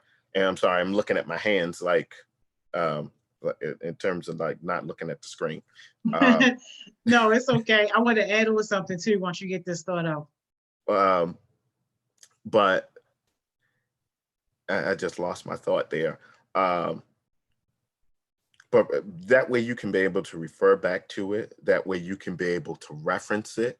And also, if it's, some information that you receive from someone, and maybe it was something that you caught at that moment and you didn't understand, hey, you can go back to them or refer back to it to find whatever it is that, it might have sounded clear at that moment, but might not make sense at this time, when you start to pick back up or really dial into whatever, this information is, or, whatever it was that you was receiving or getting at that time. Yeah, yeah, and that's a great point. One thing that I want to add on top of what Mr. JB is talking about, it is very important that you have a way to kind of connect with the information that you're receiving from other people. And it's not to say that every single thing somebody is giving you that you take it in. You definitely got to have your filter on, and be able to filter out the jewels that you want. But one of the most powerful things is to understand that your mind is meant for having ideas, not for holding ideas. And too many times, like especially when we're in our creative mode and we're thinking, we get all these things in our head. We start thinking about all this stuff that we could do. And it's good stuff. It's stuff that's going to propel us closer towards our version of success. But then by the time it's time to execute, we don't even forgot it, because we are simply human, or we really have kind of lost our way in how to navigate that path. And I see it happen, all the time, where, we just are so stuffed up with things in our mind, and we got to be able to clear our mind so that we are able to continue to have these great ideas, and to continue to map our journey and our road towards success. And that's going to look different for every single person. But I really appreciate JB for bringing that point to the table, because especially as young people in this day and age of technology, like, we don't use technology in a productive way all the time. Like 9 times out of 10, when you see a young person with their phone, they either on the gram doing something that don't matter, or they sending text messages to people that don't matter about stuff that don't matter. Very, very rarely are you seeing young people use technology in a way that's productive, in a way that's feeding their mind, in a way that's helping them to propel themselves closer to success. So thank you so much for bringing up that point, JB, because I think that that's important, especially for people who know that they want to level up and advance in life. Hold up, Johnny, can you repeat? You said hold up, I wanted to write this down. I was missing it. You said your mind is meant for creating ideas, not holding it. I want to be able to, yeah. No, I said something else? I'm trying to write that down. No, I said your mind is meant for having ideas, not holding ideas. Oh, hold on. I can no longer hear you anymore. Say something, Johnny. You can't hear me? Can you hear me? Oh, okay. Now I can hear you. I couldn't at You got first. me? Okay. Yeah, no, what I said was your mind was meant for having ideas, not holding ideas. Mm-hmm. So, yeah, and if you're spending too much time trying to hold all these ideas, you don't really have any room to have the new ideas that you're supposed to have. Us as humans, that's just how we're programmed to be creative, to think of new things, and to, constantly move and evolve, go forward. But people get stuck when they are just holding all this stuff in their mind. And I just wanted to appreciate you for bringing that to the forefront, that we got to find a way that works for us individually, got to find a way that works for us in order to get those great ideas out of your head and then eventually get them out into the world, because that's where you're going to see the impact. I hope y'all, now, so as y'all see, I went and like case in point, even though I had this whiteboard up here to share stuff with you, like even I wrote that down there because that's something that I want to be able to, remember for me as well. Hold on here. And then the next, hold up. So I'll pause here just for like 30 seconds. Were there any comments that coming from what we were sharing so far? No, but if y'all do have any comments or questions, I definitely encourage y'all to go ahead and share them with us. And if anybody watches the replay of this, still drop your comment in, and we'll make sure that comments and questions, that you get answers to them. But yeah, I just want to make sure I ain't like overlooking or skipping by, No, you good. I got you. I got you. Let's maybe go ahead and hit on maybe like one more strong point that you want to hit on, and then I'm gonna get you to drop your jewel, and we're gonna go ahead and get it wrapped up and get ready for Miss Mo to come on. Yeah.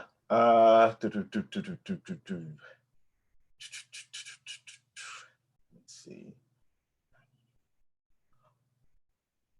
All right, I'll just quickly breeze by these things. I ain't gonna be able to touch on all of them. I'm gonna do a flyby, because there was a nugget to each of these. I'll say all of them, and then there'll just be one that I'll focus on. Get a grasp on your culture, your environment, and your circle of influence.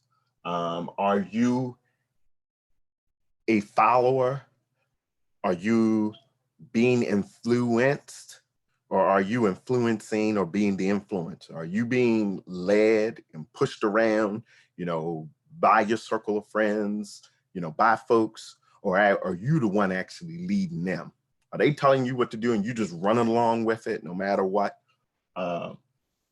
Finding your voice. One of the other things, and I didn't necessarily come up with this, but I'm sure other people have heard it. One of the things that my great grandmother used to say to me was that a closed mouth don't get fed. So you got to be able to, or should be able to, begin to learn to advocate and speak up for yourself.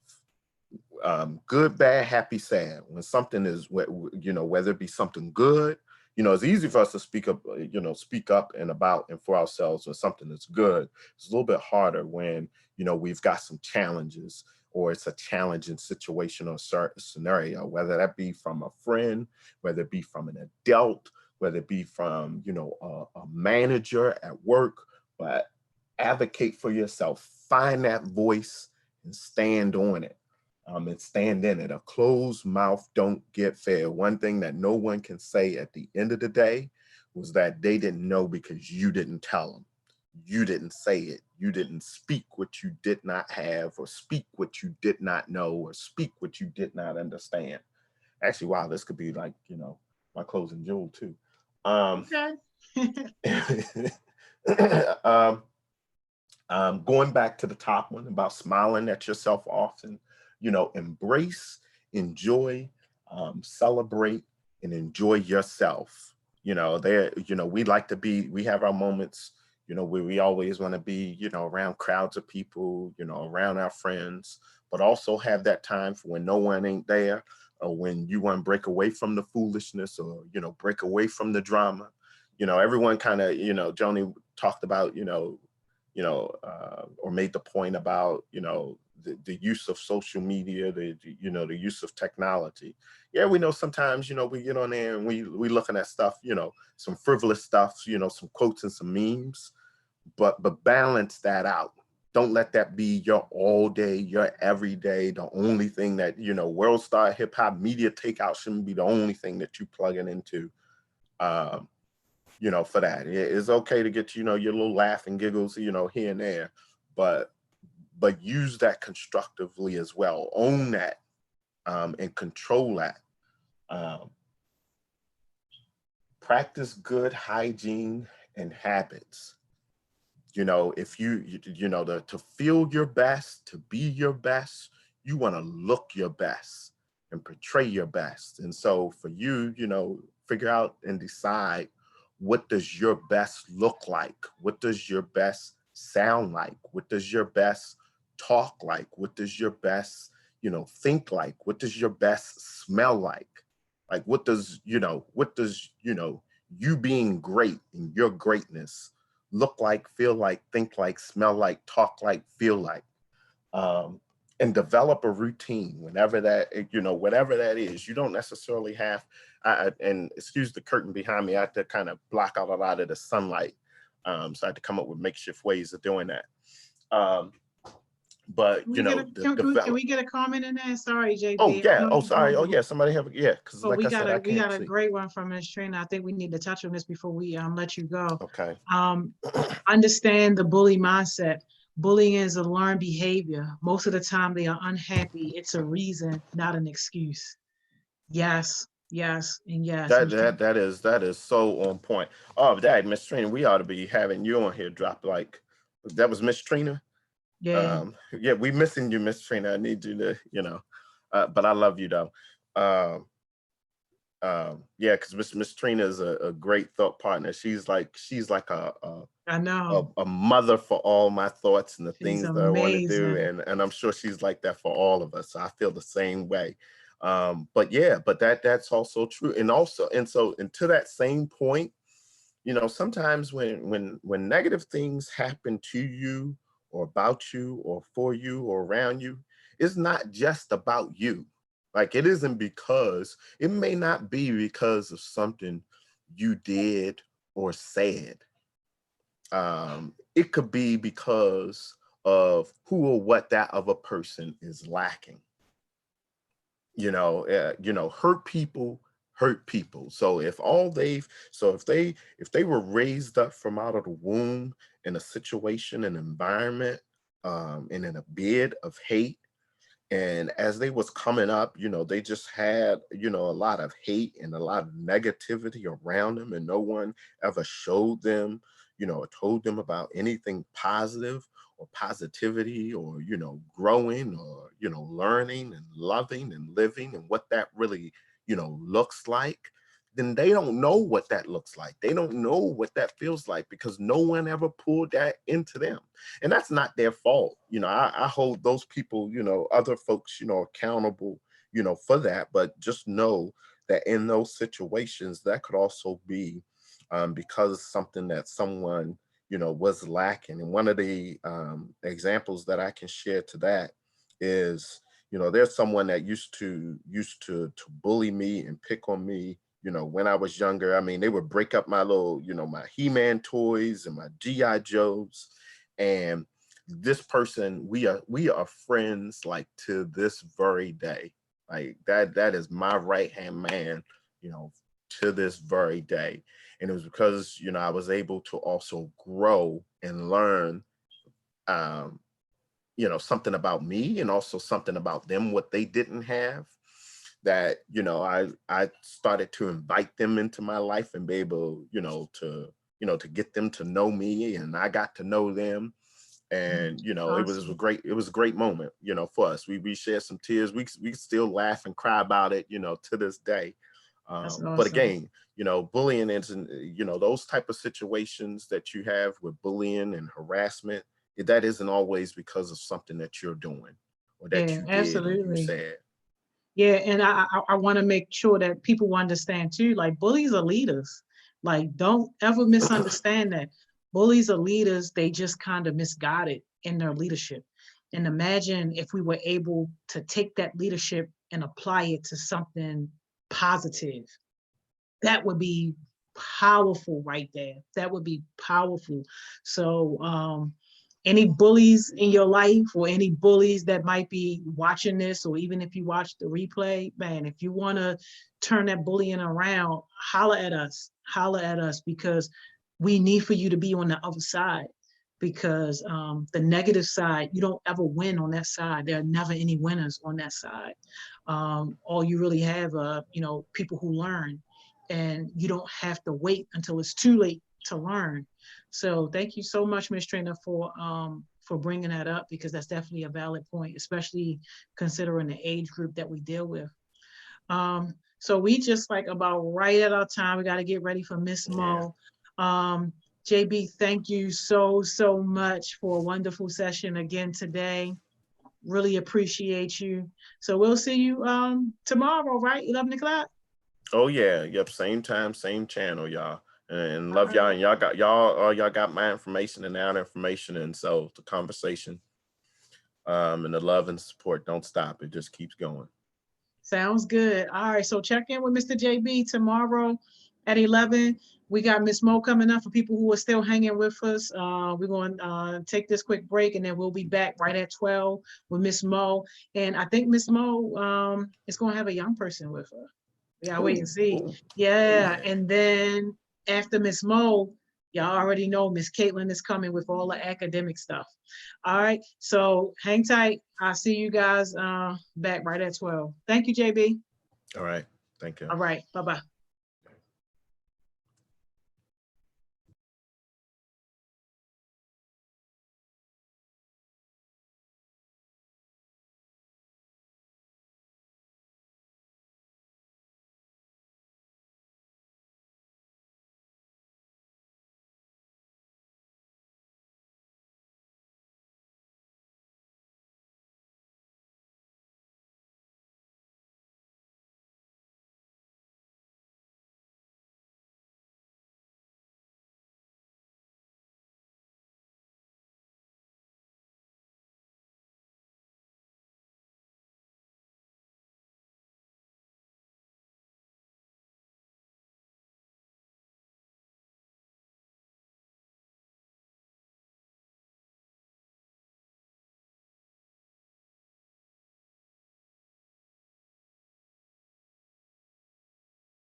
Miss Mo, How you doing? what's going on? I'm doing good. I'm blessed. Can't complain. How you doing? I'm good. Yeah. You can hear me and everything? Everything's good? Yeah, I can hear you. Can you hear me? Mm-hmm. Yeah. Cool. Miss Mo said she had a special guest, yo. I do. Later on. She didn't want to come with me for the whole session, but Oh, wow. What happened? she gonna be on here for a little bit, not the whole thing. Oh, okay. You know. Huh? I said, oh, all right. Yeah. She said she'll come on later. Later. All right. She better not bluff. She not. She not going to. She should be in here right now. But she won't log on later though. Hey, your people's man. I don't know.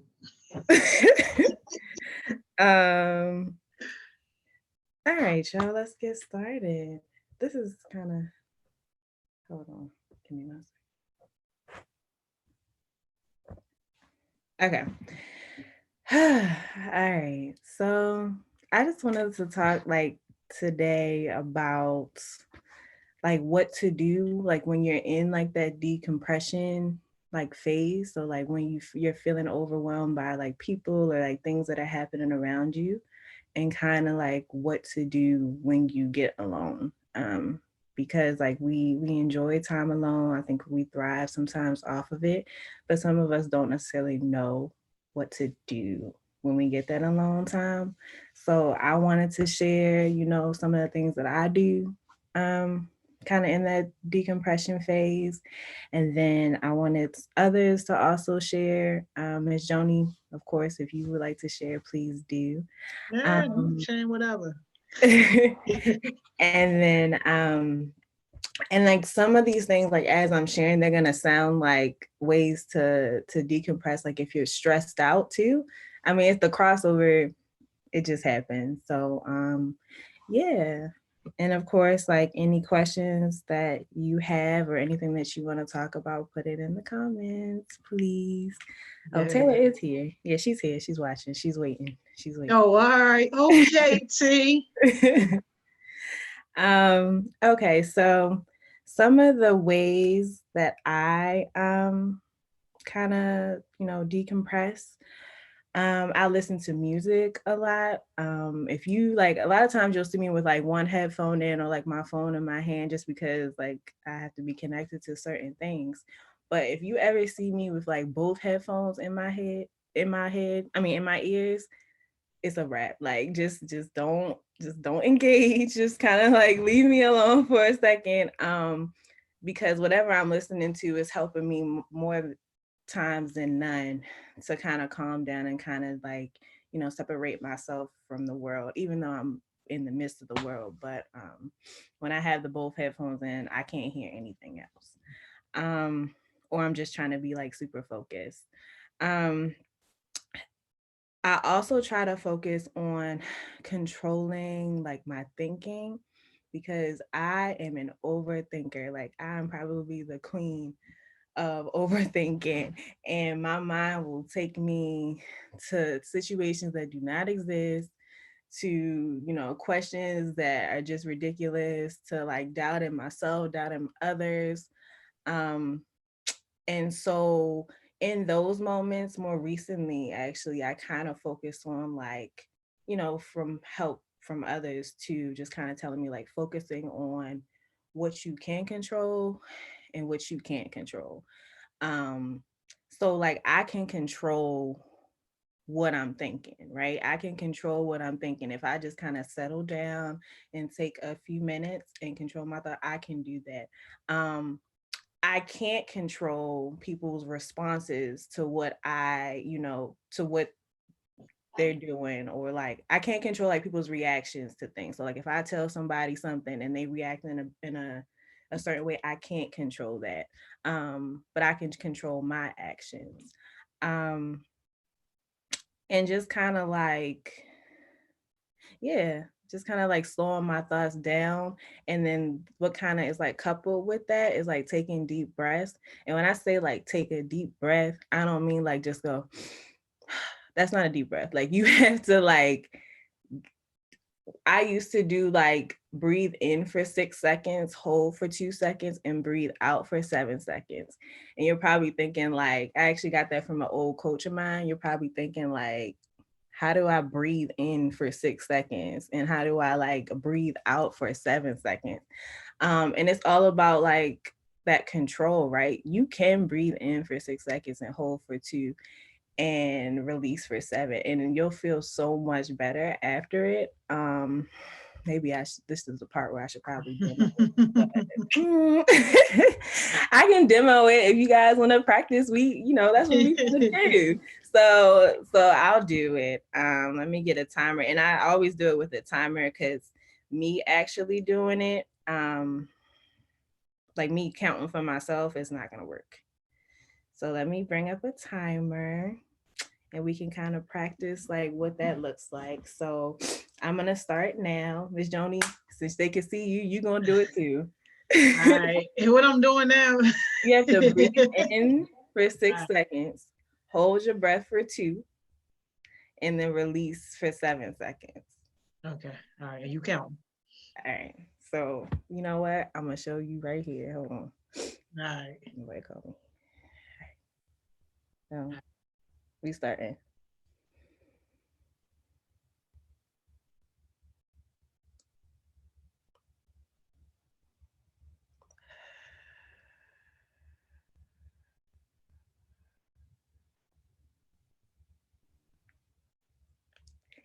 Did you do it? Yeah. Okay. You can't tell? No. Yo, yes, I was doing it. But maybe that's just the way it is. I don't know. But yeah, no. So like, I mean, I don't know how people are feeling right now. If you're stressed or going through a lot of things, or you feel like your things are coming down on you. It just helps you to calm down in those moments and to just kind of focus on what's happening inside of you. Taylor, don't be laughing.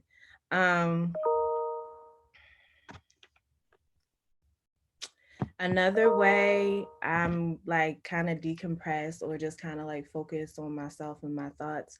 I in like my goals, I guess, learning a new skill. So I'm actually about to start like a class that's gonna help me kind of build some skills in statistics. It's going to be helpful in my job. It's going to be helpful just kind of like looking at numbers in different situations and just kind of like understand those numbers a little bit better. Because right now, statistics is not a strong suit of mine, but it's going to be helpful for me just kind of moving forward. It's going to direct my attention to something else and it'll benefit myself and it'll benefit others around me. So I'll be helpful in that way. And then another thing that's really, really, really, really, really helpful for me is like driving, like taking a drive. I know we don't all, have the ability to kind of hop in a vehicle. For a while, actually, I didn't have the ability to hop into a vehicle, but Thanks. But no, that's really, really helpful for me, especially like in the summertime. Like I kind of like roll down my windows, kind of play my music a little bit, probably too loud, and kind of just drive around and just like be by myself, and kind of not having to deal with the things happening around me. So those are like things that I do. I'm sure that there are more, but those are kind of the main things that I do. And I just wanted to share with everybody. And then I'm going to tap Taylor in. Taylor was in our chat yesterday, y'all.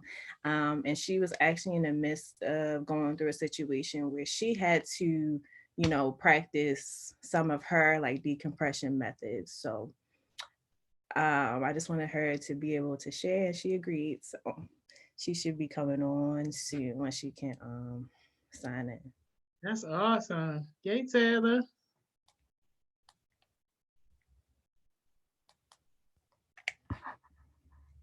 Y'all hear? Let me try to. We're just waiting for her. She should be on soon. Okay. So while we waiting for Taylor, you want me to go ahead and say mine? Sure, you have yours ready? I mean, yeah, because like mine is bad though. Like when I'm feeling stressed, overwhelmed, or whatever the case may be, I eat. I get me some sweet potato pie, might get me a nice little steak, whatever the case may be. But like I'm one of those people where like I eat. And that it always makes me feel better. It has never been a time where I was stressed out, overwhelmed, whatever, and I had a nice meal and it didn't work and I wasn't completely better. But Okay, there goes. Hey, Miss Joni. Hey, Miss. hey, what's up? Hey. Well, good afternoon now. What's up? I look a mess, but Hold on, Taylor. Hold on. Oh, I'm sorry. Because Miss Joni was sharing what she did. Okay, No, you good. I'ma just wrap it up by saying too, because I know and understand that it is a mental thing. When I do feel a way that I don't want to feel, I recognize that I'm feeling that way. Allow myself to feel that way for, however long I say I'm going to feel that way. Sometimes I give myself 5 minutes. Sometimes I give myself 15 minutes. When my house got robbed, I gave myself a whole 24 hours to like really feel a certain type of way. But I'll give myself that time limit. And then once that time limit is up, I just push that out of my mind and then just keep moving forward with whatever it is. That's it. so I just wanted. I'm sorry. No, baby, go ahead. No, you got it. You got Yes, you got it. Yes, you do. Kind of share like how because I was on the live yesterday and the conversation we was having was really good, and I was actually going through something as like Miss Joni was talking and Miss Morgan was talking, and it was really helpful. But like when I find myself in situations that can be like overwhelming or like too much of me, and it could be good or bad. Like sometimes I just need to take a break, so I do something called, and I'm gonna be looking down because I just jotted some points down that I might want to say that I might forget.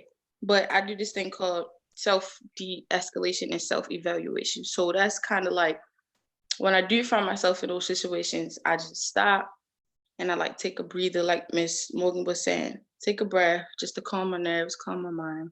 And then I do my evaluation, which is me kind of asking myself, like, how did I get in this situation? How did I get to the point where I feel like it's too much or it's overwhelming? And why do I feel like that? And once I answer those questions, it's like I kind of come back to a state of calmness and I'm like back to myself. So that way I won't be like jittery or like angry or anything. So yeah, ask myself some questions.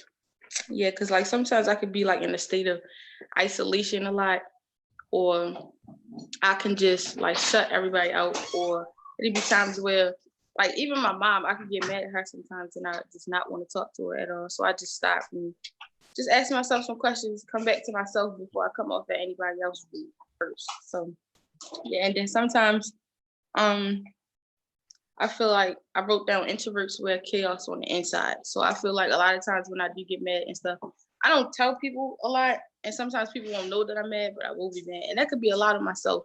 Like going back and forth with myself, or like Miss Morgan was saying, overthinking or thinking I'm doing too much. That could be another reason why I find myself isolated or like angry and stuff like that. So yeah, and I also listen to music, like Miss Morgan was saying. But sometimes music can be another reason as well why I get like that, because some of the music that I listen to is not good, but that's just some of the stuff that I do. And I also said, sometimes the only person that understands you is you. And I feel like to understand yourself is to love yourself. So I feel like before you worry about anybody else, I feel like you should worry about yourself. Take the time to self-reflect, especially during this time. We have a lot of time to ourselves. So you should take the time to self-reflect. And yeah, kind of figure yourself out, understand who you are. Yeah.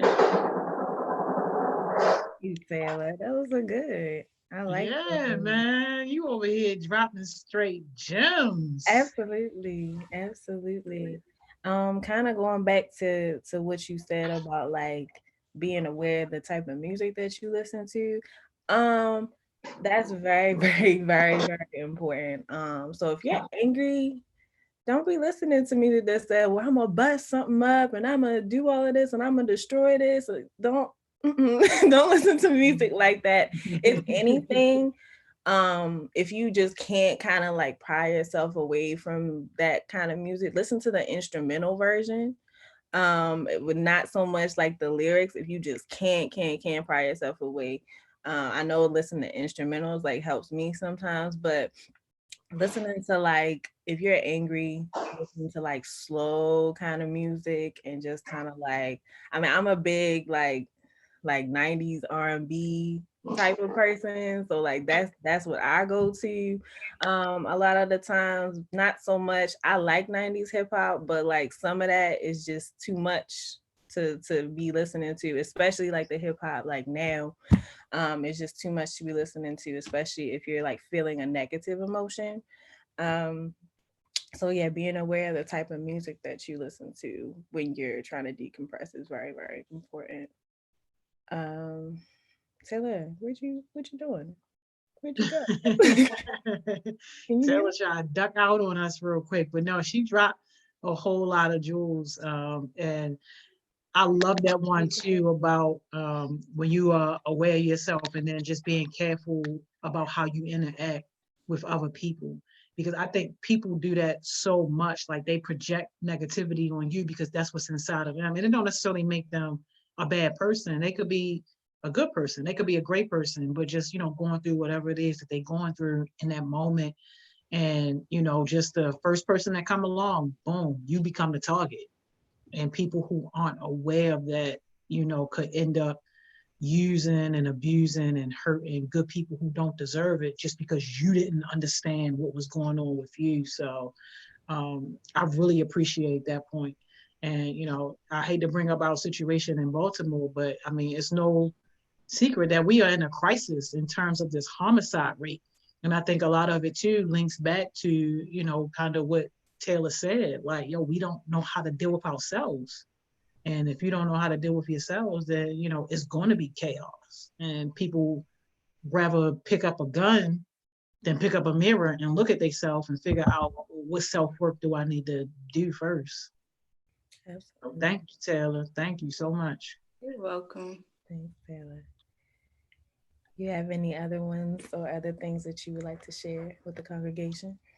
Um, and then another thing that I was saying, well, that I wrote down as well, and I said like recharging, like what does recharging look like? And to me, that's basically like restoring your energy and restoring your peace, because sometimes people can drain us or we can drain ourselves, like just by the activities that we do or conversations that we have. Like the everyday life can drain us, so sometimes we do need to take the time to recharge and kind of, like I said before, come back to ourselves and just realize who we are before we get to that state of isolation. Yeah. So you said restoring your energy and restoring your peace. Yes. I like that. I like that. If you see me like looking down or looking to the side, I'm writing down what you what you saying. Yeah, right. So absolutely, Taylor. I love it. I love it. Thank you for logging on to here. You're more than welcome to stay. But you try to tell me you didn't want to stay Yeah, for I'll the stay because I don't have anything else to do. I'm running on 2 hours of sleep and iced coffee, so How? Why? yeah. up just like writing stuff down. Plus, I have to do my school packet, so I'm just up doing stuff, productive stuff. But Good. All right. You need any help? Or you good? just with my packet, I was gonna text Miss Kaitlyn about my calculus, but Yeah, So the where I was one going with that. I just say that's what you do, buddy. You already. Listen, if it's not algebra, I don't got you. If it's not algebra, I do not got you. Yo, if it's not leadership, I don't got you. All right, baby girl. Thank you so much. You want to you're see if people welcome. have questions for you? Yeah, because I don't see any comments on here. I just see the. Oh yeah, because you're not gonna see the comment. You gotta go to YouTube to see the comments, but I don't think they're Is it any now? I don't see any. Yeah, no, I don't see no comments. But if All y'all right. got Well, any comments or questions for Taylor, y'all make sure y'all hit her up. Absolutely. yeah, definitely. But I'll still be watching you guys. Bye-bye. Okay, bye. Thank See you. you. Thank you again. You're welcome. All right. Yo, it's so good to hear our young people, yo, dropping jewels, yo. Absolutely. Man, They got more wisdom than what people give them credit for. yeah. And sometimes than what they give themselves credit for. Oh yeah, oh yeah, oh yeah. Cause she was not, she said yes, like immediately, but then she was like, no, I don't want to come for the whole session because I don't really have. And I'm like, yes, you do. Like you just did a whole, like you just inspired me to, with your knowledge. And I was like writing stuff down as you were saying it. But then like you're gonna inspire so many other people too with what you have to share. So I like immediately like wanted her to come and just kind of share what she does. And I see like a lot of characteristics of an introvert inside of her too. So Yeah, absolutely. And I think even people who watch the replay of this is they're going to be touched and inspired by that. I mean, because it's nothing realer than having somebody who can actually relate, speak on the topic and speak on the issues, because now you're not just talking just to talk because you just got something to say. Now you're talking because this is something that you're really even dealing with yourself. And one of the most powerful things is to be able to use what you're dealing with to help somebody else, even if you're not all the way through it yet. You just figuring it out yourself. But like that's a big deal. That's a really big deal. absolutely. Yeah. So I'm not even gonna lie to you. I thought that was gonna take longer. See how she trying to do, y'all? I definitely did. But I don't know, just focusing on like what you do to decompress was supposed to be the topic for today. Um, So let me ask you a question then. sure. I know you have them fired up. Man, listen, you already, I got you. So, and this one is a little personal, but can you tell us about like whatever the worst situation was where you were just kind of on 10 and you acted out of character? Like, what was that situation and how were you able to reel yourself like back in? Okay. I mean, honestly, this is probably not the worst, but this is the first situation that came up. And if I think about the worst, then I'll speak on that too. But this is the first situation that popped in my head. So as y'all know, like I don't mind what y'all do in my office. Like it's just kind of like as long as you're not destroying nothing, it's a barbershop, it's a studio, it's everything. It's just it is what it is. But I remember there was a lot of people in my office one day. And I'm not gonna say who it was, but it was a lot of noise. And it was just a long day for me. It doesn't mean that I care about y'all any less. It doesn't mean that I love y'all any less, because y'all know that I love y'all to death. But it was just a lot of noise going on. And it was like 9:30. I don't know what time it was. And two people got into an argument. Y'all know who y'all are. Y'all definitely know who y'all are, but two people got into an argument and they were like yelling at one another. And so they were in the middle of doing something. I told them to like, I literally just said in the calmest voice ever, I was like, get out. Because I had to in that particular moment. They were disrespecting the space. They were disrespecting one another. Turned your office into the ghetto. I guess, and I was just like, get out. And they did. Everybody like kind of dispersed or whatever, but one of them kind of stayed back and they were like, Miss Mo, I have never like seen you act like that ever. Like I was kind of scared. And I was like, I wasn't trying to like be mean or anything, but I was also trying to like to I wanted y'all to recognize that y'all were being loud and that y'all were being disrespectful. And I don't ever want y'all to do that, you know, and I don't ever want y'all to be in a position to do that. So it was out of character in the sense of, excuse me, I'm pretty like laid back, I guess, when it comes to like using, you know, my space or using whatever y'all need from me. But in that particular moment, I just had to be like, nah, shut it down. So that's an example. Right. So, but it sounds like even in the midst of that chaos, you still remain calm. Like, cause you said you had it in the most calmest voice ever. You wasn't cussing nobody out. It was just like, get out. Yeah, I might have dropped a few choice words, but All right, now we get into the real. Cause I'm like, hold up. That couldn't have possibly been your example for like getting out of character. I wish that was my getting out of character. Where I'm just all calm and easy going.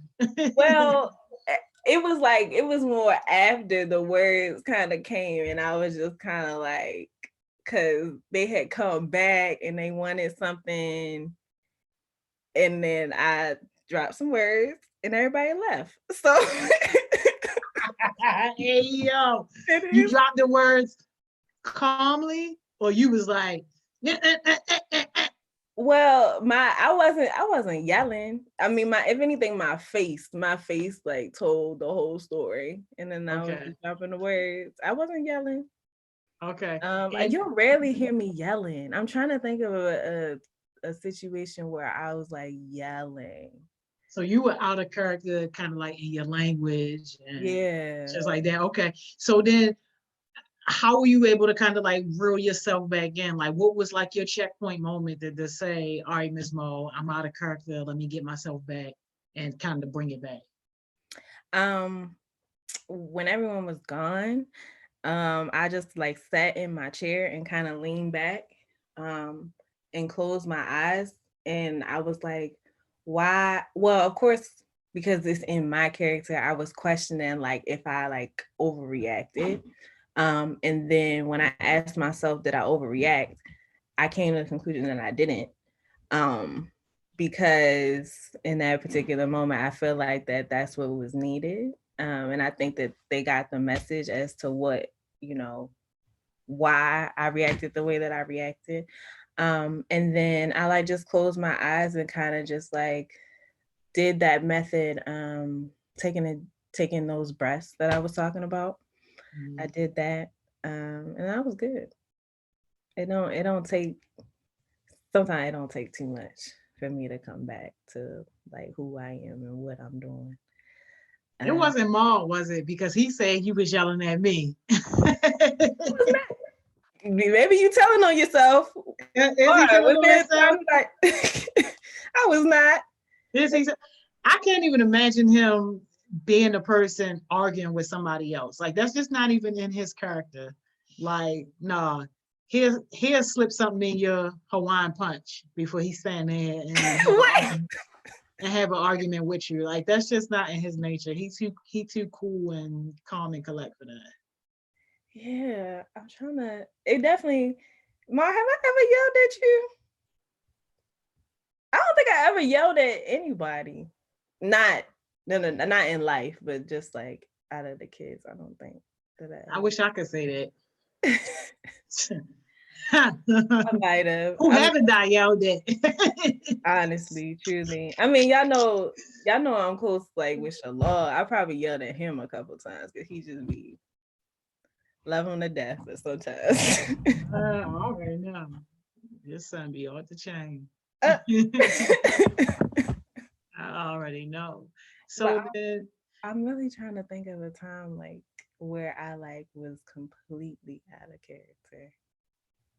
I'm gonna think of it for real. Okay, think on that. But why are you thinking on that? So, like, what advice would you give to somebody who just really feel like they can't control themselves? Because I've heard people, and not just kids, but just people in general say, like, yo, I just see black. I lose complete control over myself. I'm not myself in that moment, and I honestly don't know what to do. Me, myself personally, I can't really relate to that because I'm just like, come on now. You always got control over yourself. If you don't have the control over anything in this world, you got control over how you react. But there are some people who seriously believe that they don't. What would be your advice, message, or any strategies, if you have them, for people who are in that type of frame of mind?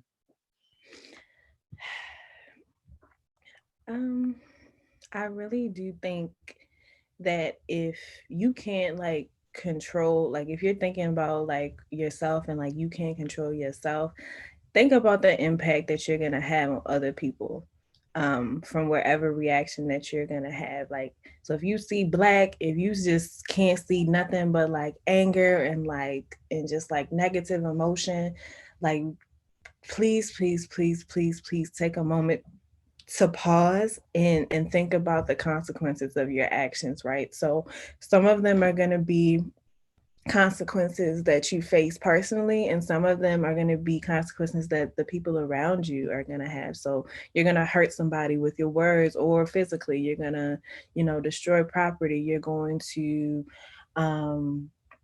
just like make people like feel bad and feel uncomfortable around you, and not want to tell you anything, or not want to work with you, or not want to interact with you. And I think that can be a very thin line, because you only have a second before you feel the thing and then react. So you kind of have to be able to catch that second and be like, wait, I can't do this, because the consequences are going to be way greater than me getting the immediate gratification from me acting out in that particular situation. So, because it's only going to make you feel better for a few minutes, and then you're either going to be angry again, or you're going to want to do something else destructive. It's not going to make you feel better from that situation in general. So that's what I would say. Yeah. So what would you say from a action perspective? Because I think that is absolutely great, though. Like, as far as somebody, trying to take the time to think about, how this is going to impact me and what are going to be the consequences I'm going to have to live with. But what about for people who really can't even get that far to really kind of have a serious conversation with themselves in their head? Like, what can they just do? Like, is there anything that you would recommend that they just like do from an action perspective? If this is possible, just go somewhere, like isolate yourself from the situation. Taylor just put that on a comment. Oh, did she, for real? Yeah. Remove yourself, like literally remove yourself. Yeah. Because that at that point, that's all you can do. And like, if you have to go by yourself and like do whatever you need to do by yourself, though, like that's very important. Like, don't take nobody with you, even a person that you trust, that you admire, that you want to have a conversation with about. Wait until you feeling whatever you feeling by yourself. So if that's going to a different room, going outside, maybe not going outside, because if it's other people out there, what you going outside for? Going to another room, going to another building, taking a walk by yourself. Like, you just have to be by yourself at that point, because whatever you're about to do is probably going to be, it's probably not going to be good for others.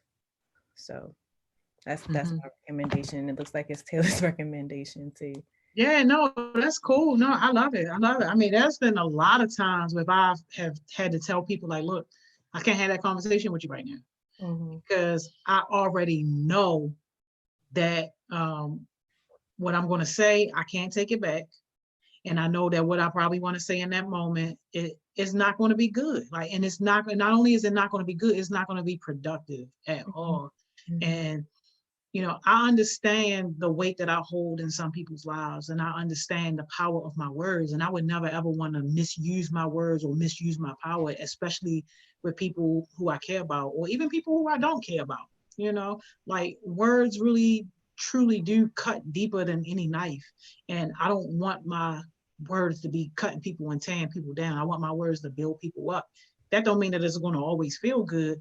But when I know that I'm saying it out of anger or out of a not so nice place, then I'm just not going to say it. And I'll tell people like, look, no, you don't want to have this conversation with me right now. No, let's not talk right now. No, let me go ahead and get in my car and go my way, and you go your separate way, or whatever the case may be. But I mean, I wasn't always like that, because I used to go with the best of them. How But how did you get there? really for me, it was really having a hard conversation with myself about who I wanted to be. And for some people, as you get older, I know for me, you really start thinking about that legacy that you want to leave behind, and like, what do you want people to remember about you? And I want people to, be able to say, because of my association with HeartSmiles, or because of my association with Joni, I became a better person, and I was able to help other people. And I know that I can't do that if I'm speaking out of anger, or, talking out of a negative spirit. Like, you can't build that.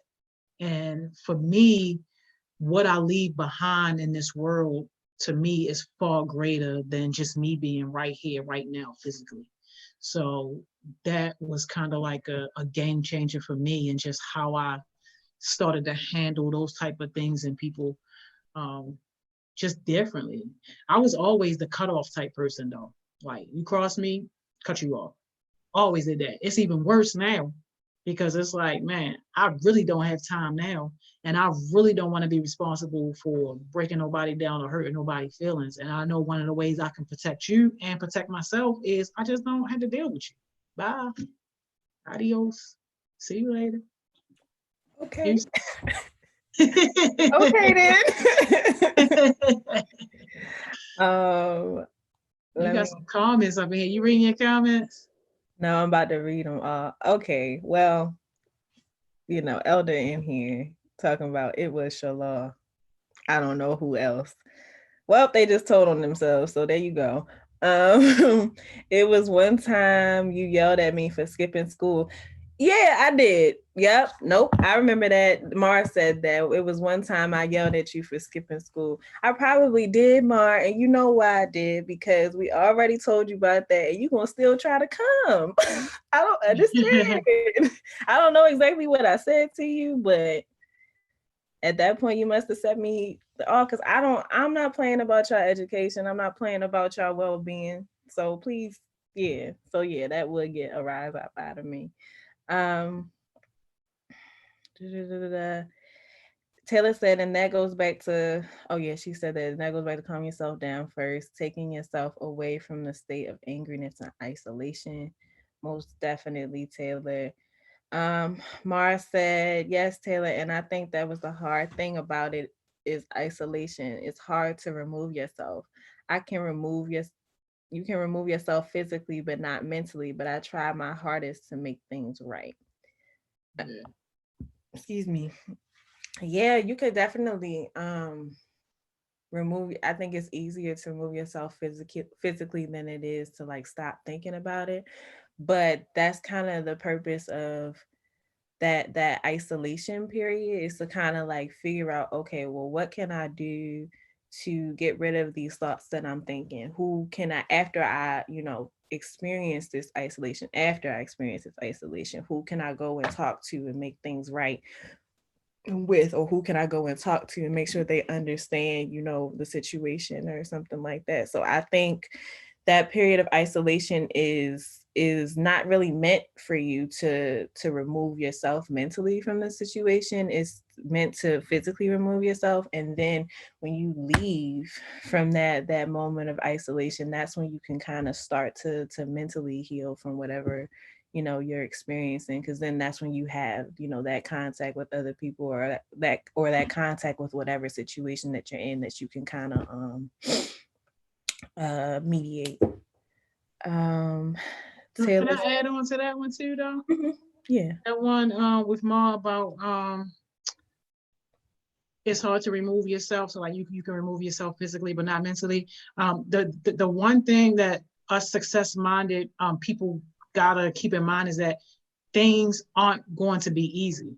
So like if you already have an expectation that things are going to be hard, then it makes it a little easier to deal with. And let me say that again.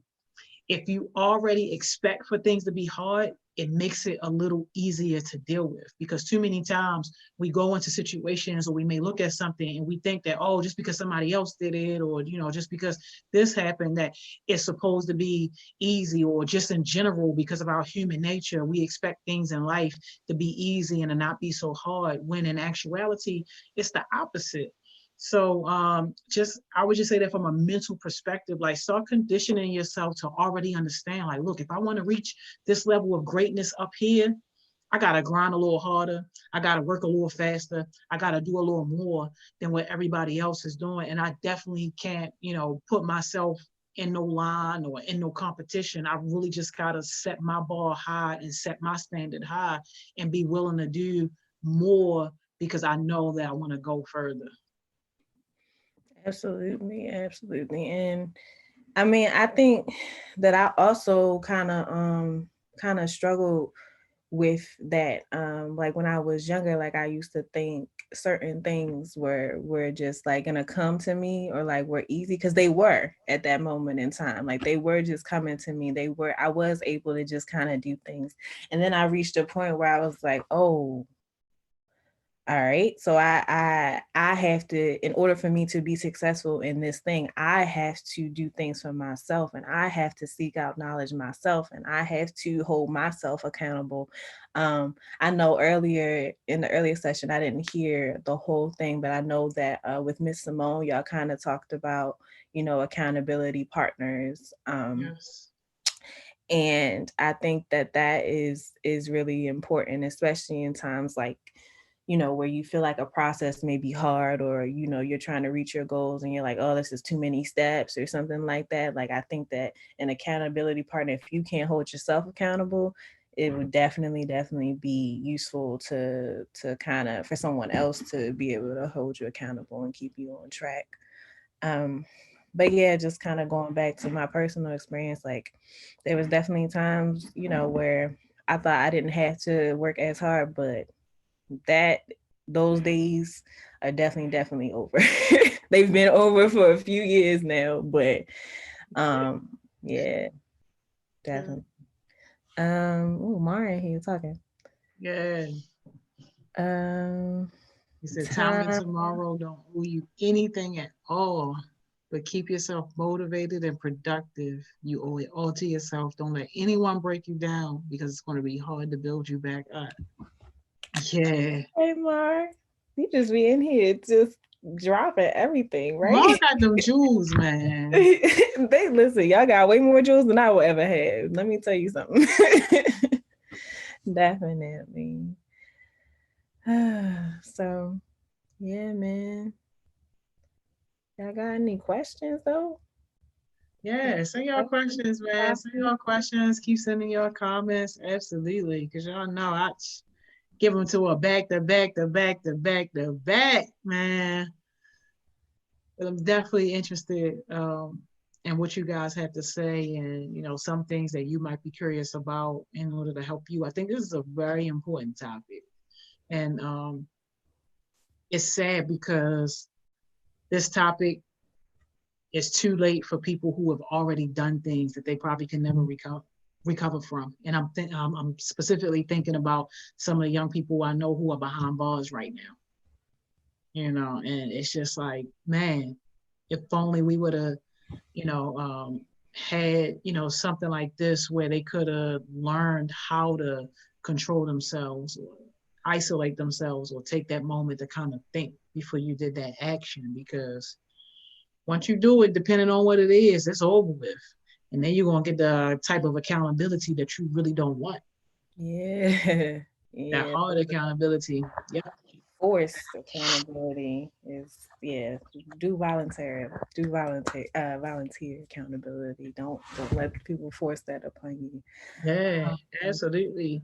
So while we talking about this thing around like accountability, and you got me reminiscing about the conversation we had earlier with Miss Simone, can you talk about, for you personally, like, how do you personally hold yourself accountable? And I guess give us an example, or talk about somebody who has been a good accountability partner for you and helping you stay accountable to the things you want to do. Okay. Can we just put a pin in that question? Because I thought about the situation where Okay. I acted out of character, and Yeah, we I need want that. Yeah, bring I that. want I want to talk about it before I Mm. forget. So at one point, y'all, I was living with 5 other girls, 5 other women. I think it was 5. It might have been 6.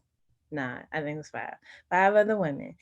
And everybody was cool. It was a pretty big space, so we were pretty okay for the most part. But we did have one person that was just doing whatever she wanted to do.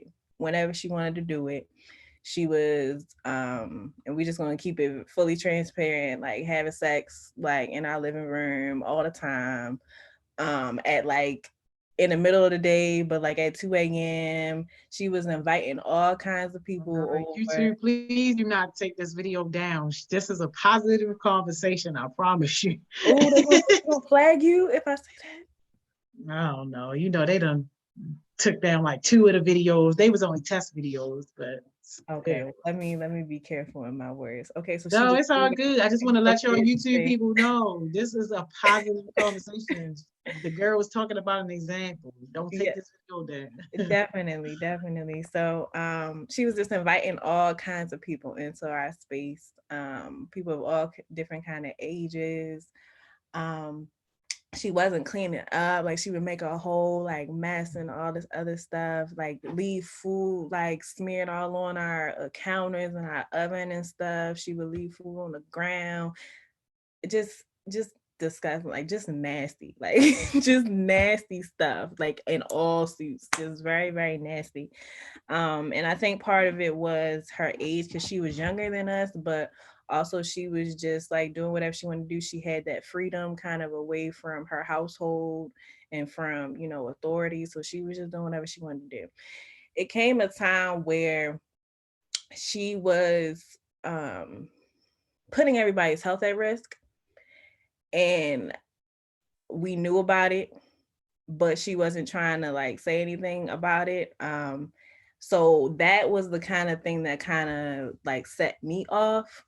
So I ended up like having like a whole, like I yelled at her. I was like cussing. I was like doing just a lot of things that y'all probably will never see out of me. I ain't put my hands on her, but I just was like, you're not gonna do that. So she like listened to what I was saying, and then she just started crying. Like she just like started like bawling, and I was just like, and I was still mad. So I'm like, what? Why are you crying? Like you should have, you should have just been fine. You should have just, done these things. Get out my room. No, stop crying. Like I was just really just not being in tune with her emotions, which is a big thing for me, because I try my best to always be in tune with, whoever I'm talking to. So that was a moment for me that I was just angry. And I let like anger like take me over and kind of take me out of character. Yeah, that was my story. Dang, y'all heard that? Miss Mo was letting that girl know. But I mean, look, I understand the situation. I've been upset too. Ma said like HIV when you talking about like she had everything. Oh no. No. Again, YouTube is a positive conversation. Yeah, it was a positive conversation. Oh my gosh. Nah, if anybody was to, I guess, no particular, I ain't gonna put the girl on blast, but she was just putting everybody's like, I mean, she's putting everybody's health at risk in the beginning just by not cleaning up. Like, it's food on the floor. Like, we could get like roaches, we get mice. Like, we in the middle of Philadelphia. Like, we could have anything. So, yeah, man. That needless to say, she was not living with us come January. So that is what it is. I feel you. It is what I guess I was the last one to kind of go off, and then it didn't work. So But well, I appreciate you for sharing. Thank you so much. Like, I mean, I don't think anybody can hear that story and not understand why you got out of character. Not saying that, you should have, but it's definitely understandable why. Like, Yeah. you I know, I definitely could have handled it better. I mean, up to that point, it was like a few months in. And I was like saying little stuff to her, but in a very like Miss Mo way. But then we weren't Mo. We weren't Miss Mo anymore. So it's but you fine. know what? Sometimes people do be taking advantage of people who are soft spoken and people who, they think are, introverted and calm, cool, and laid back. They don't ever expect to see a different side. And when they do, it's like, sheesh. Yeah. Yeah. I wouldn't recommend picking and like prying and just kind of like pulling at people's strings. I definitely wouldn't recommend that. Y'all will really, really, really, really see me act out of like pure emotion. You'll rarely see that, but don't try to see that. I guarantee you, it's not gonna be good for anybody in the room. Man, I feel you. And I'm glad you said that because I say that all the time. Whoever controls your emotions control you. That's Yeah. why you always got to be in control of your emotions. So it don't look like we're going to get to my accountability question that we asked, but I can ask that another time. No, it's all good because we only got a few minutes. And you got a question here. Mo said, if someone doubted us, well, hold up.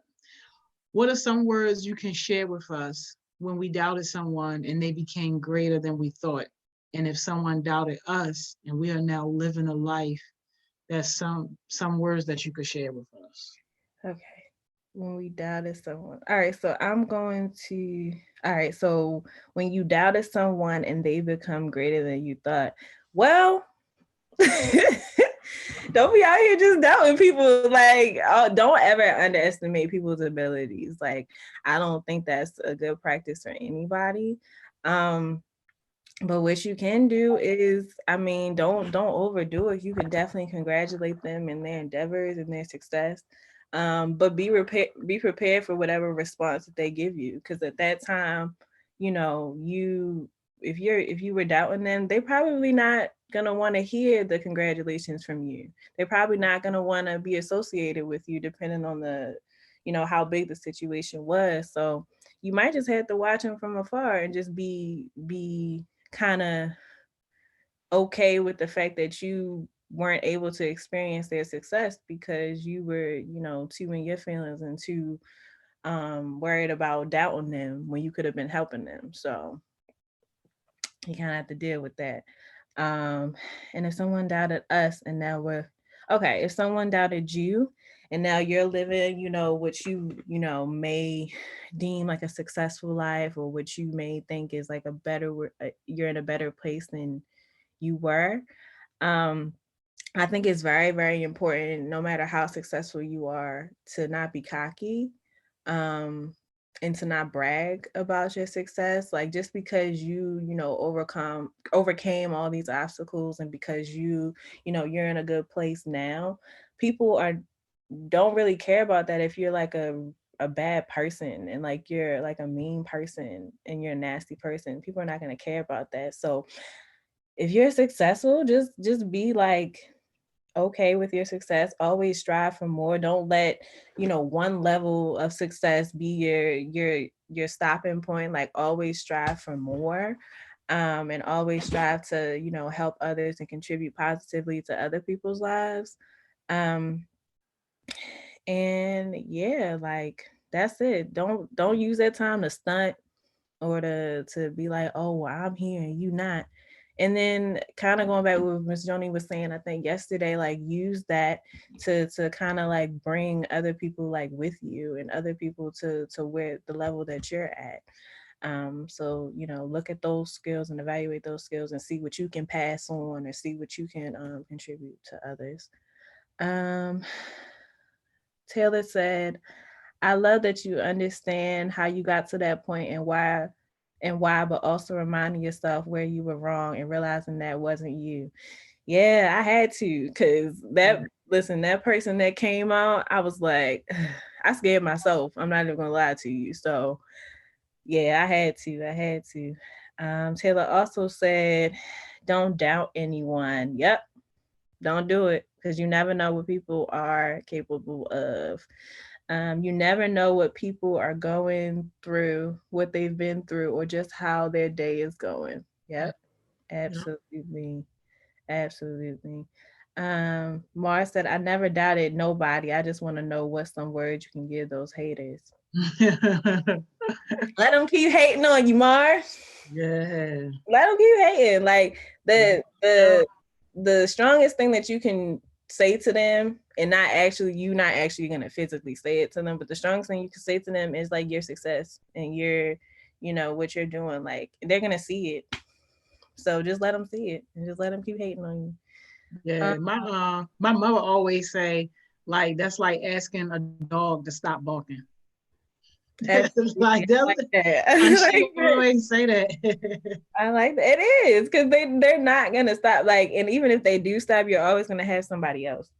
Mm-hmm. Excuse me. So yeah, you're not gonna ever stop them. Right. Okay. Taylor said, haters gonna hate. Let them deal with that anger and meanness that they have. Eventually they will crash. Live your life. Yes. Yes, definitely. Mara said, yeah, I remember when Miss Joni said, you too far up, you're not even gonna address the haters. You're gonna forget their last name years from now. Exactly. Yo, I can't even remember who I was supposed to be shining on. I can't even remember. Listen. Man, look, you just gotta go. You just gotta go. Because while they sitting in the same place, man, you're gonna be far gone. Yeah, absolutely. Miss Joni, can you say your question again so we can pick up there tomorrow? Oh, yeah. So my question was kind of just getting your thoughts around like the whole accountability thing. So like you talking about like how do you personally hold yourself accountable, and then giving us an example of an accountability partner that you had that, you know, kind of helped you, because that was something that we were talking about a little earlier with Miss Simone, and I think it tied into a little bit of this conversation. So I was just really interested in your perspective. Okay, sure. We'll start right there, right tomorrow. Yeah. All right, man. Well, you gonna drop a jewel on us? You gonna leave us with a jewel? What you got for us? Well, let me tell you something. I was thinking about that this morning because I was like, she's definitely gonna ask me. I always ask that. I have a jewel, and I'm not even gonna lie to you. Can I steal Taylor's? Yeah, that's cool. Because that's the reason why I wrote it down. But I was like, I don't know if that counts. No, it's relevant. Yeah. So this is coming from Taylor, y'all. This is not mine. I did not make this up. Don't see me. So she said to understand yourself is to love yourself. So I really, really love that. So that is hers.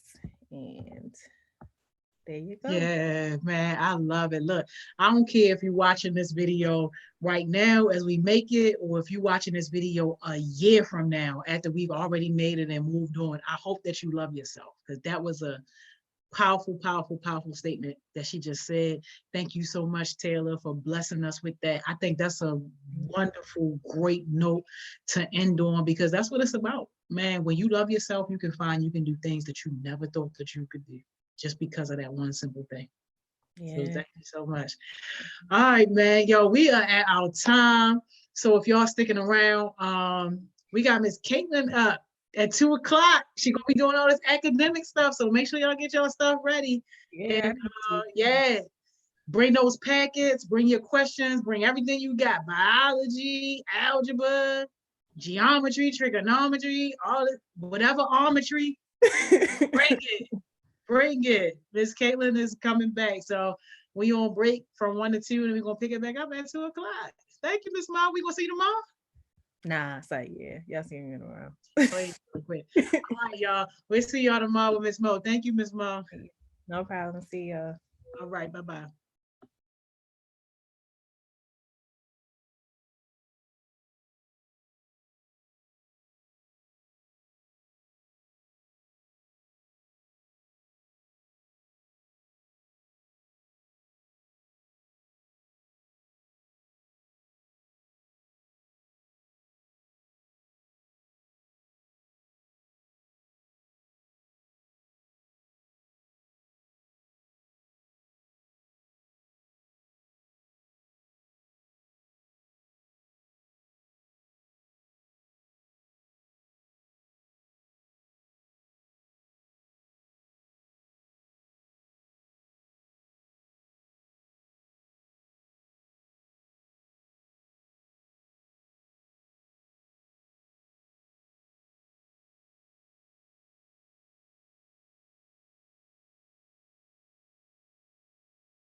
Hey, Kaitlyn, how you doing? I'm doing good. How you doing? I'm doing good, yeah. Man, them kids, y'all. How They are the was sessions going today? great, amazing. They have been going really, really well. Even Taylor had got on with us earlier, and she was just dropping some jewels, talking about some experiences she had. It was really good. Oh, that's awesome. Yeah, I was actually thinking about Taylor earlier. I'm glad she got on. That's sick. Yeah, yeah. And Marv was like, I can't wait for Miss Kaitlyn. I'm bringing my packet. I'm like, all right, because look, I don't know what to do with that. Yeah. I didn't realize that the packets were just like online. We could just access them. So I downloaded all of the grade 9 for the week just in case, because I saw that Mar was going to bring his packets. So I was like, hopefully, I don't know. And then I can look at them and then I can like Oh yeah, that's I can super like cool. share my screen and like draw directly on it. So Yeah. yeah. So hopefully he gets his butt on here. Oh yeah, he gonna be here. He been talking about you all day. Yeah, it's a good setup. So we're in a Zoom meeting, but then how are you streaming onto YouTube? What's the like? Yeah, right. So I just did a little bit of research, nothing fancy, but I got the package where you could connect the two and stream it. That's so cool. Yeah, yeah. So if you brought up YouTube, you would be able to see us. Like, yeah. Let me see if I can bring it up. Are you getting have as many young people been on this today as there were before? Or are they finding it like harder to, I don't know, find or something? Yeah, no, I don't think that it really caught on yet. Yeah. But I mean, we had like 10 or 12. Okay, Like, that's so good. so yeah, so I'm like, that's cool. But I'm excited because at least now we'll be able to save the videos. So Oh it'll yeah. be posted to the YouTube. So even if you don't catch it live, you can rewind it and watch it, whatever you want. Some people are gonna be watching this a year from now. Yeah, that's awesome. Have the same people been coming to the sessions or? Some of the same people, yeah. We starting to see some consistency. That's cool though. That's good. Oh yeah, for sure, for sure. And then really doing it without notice, like, look, we moving over here to there. Like, look, I'm cool with it. Whoever gonna be here, gonna make their way here. Yeah, definitely. Cool. And how are you doing? Yeah. Oh, I'm doing good. I can't complain at all. Yeah. I can't complain at all. Yeah, how about you? I'm doing good. Yeah. Yeah, I got some sweet potato pie in the refrigerator, so I'm sure. Oh, who made it? Giant. Oh, okay. I hope they were over, what was your cutoff? 60 years old or something? I know, right? Ma just got away. I know if you could see his comments, but he put I don't have the grade 9 packet. I have the package from my teacher. I want to learn transcription and transformation with DNA and RNA. Okay. Ah. Wait, how do I see those? Do I have to get on YouTube? Yeah. So like if you bring up YouTube, and then what? And then I just search for no, you just see the comments that are come up. No, I know, but how do I get there? Is it just HeartSmiles? Oh yeah. It's just HeartSmiles. Okay. I subscribed and now I'm clicking on it and now I'm going to the Transformation with DNA and RNA. Okay. Yeah, you might just have to mute it because it's like a 10 or 15 One second lag. Whoa, okay. I need to like.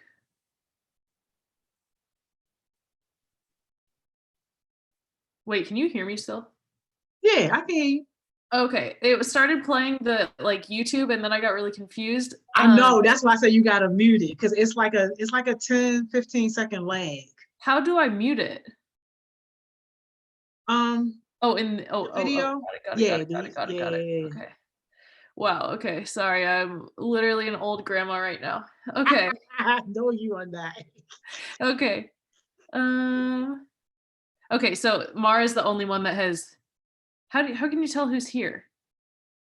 For watching. I haven't really figured that out yet. until like they comment, because like even in some of our earlier sessions, like I didn't know people were on until they started saying stuff. Okay. And even some of the people that were talking, I didn't even know who they were. But yeah, I don't know. I still gotta get used to it. This is my first time really using YouTube. Like I didn't use YouTube at all. Yeah, me neither. I don't. It's weird watching the like lag. I feel like I need to not watch that. I need to like put your video over it and then just look at the comments. Okay. Yeah, that's how I got my setup. Okay, cool. I'm on it now. I'm on it. Okay. Mar, I hear you and I can teach you about those things, but I need to know a little bit more specifically what you want to know. And then I can 100% tell you what I know.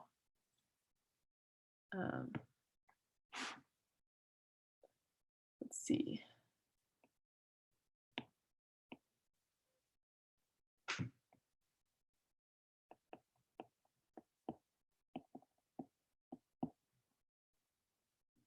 And that's the biology.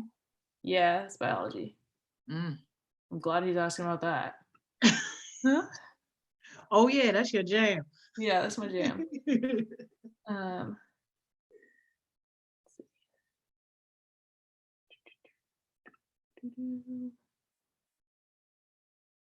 Something like this. CRCDACGAC. Okay, cool. Okay, I'm gonna start from scratch. I'm gonna just bring up something, and I want you to kind of help me through it. Okay, and you can just type into the comments. But so I'm gonna share my screen. Okay, can you? Okay, yeah, that's what you see. Okay, so Joni, do you see this screen that just says DNA, RNA, and it has a T-chart on it? Yeah, Okay, I cool. see it. Okay, so Mar, I'm gonna have you help me fill this in. Okay, so just start typing stuff, and I'll fill it in as you type. Of do you know any of the differences between these two things? Do you know differences between DNA and RNA? And if you give me one, then we can go from there. I just want to see if you know what you know about either of these things.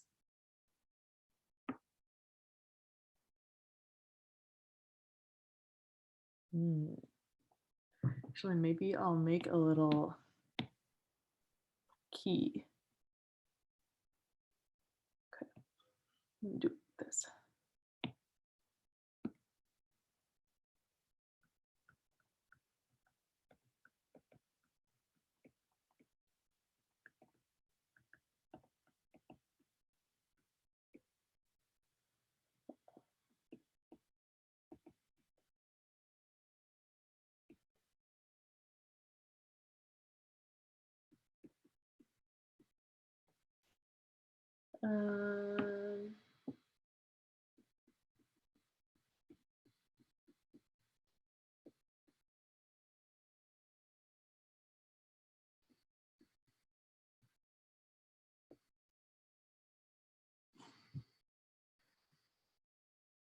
Okay, I see you. I hear that you want to know something about amino acids. Here's what I want to know. And you can just write DNA or RNA. This one right here, double-stranded. Does this go in the DNA or does this go in the RNA? You can just type DNA or RNA.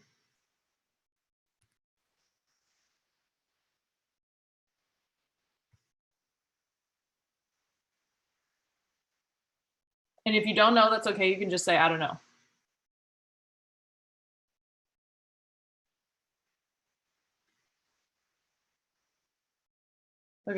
Okay. You're saying no. What are those words? Okay, this is helpful. Great. Let's do this.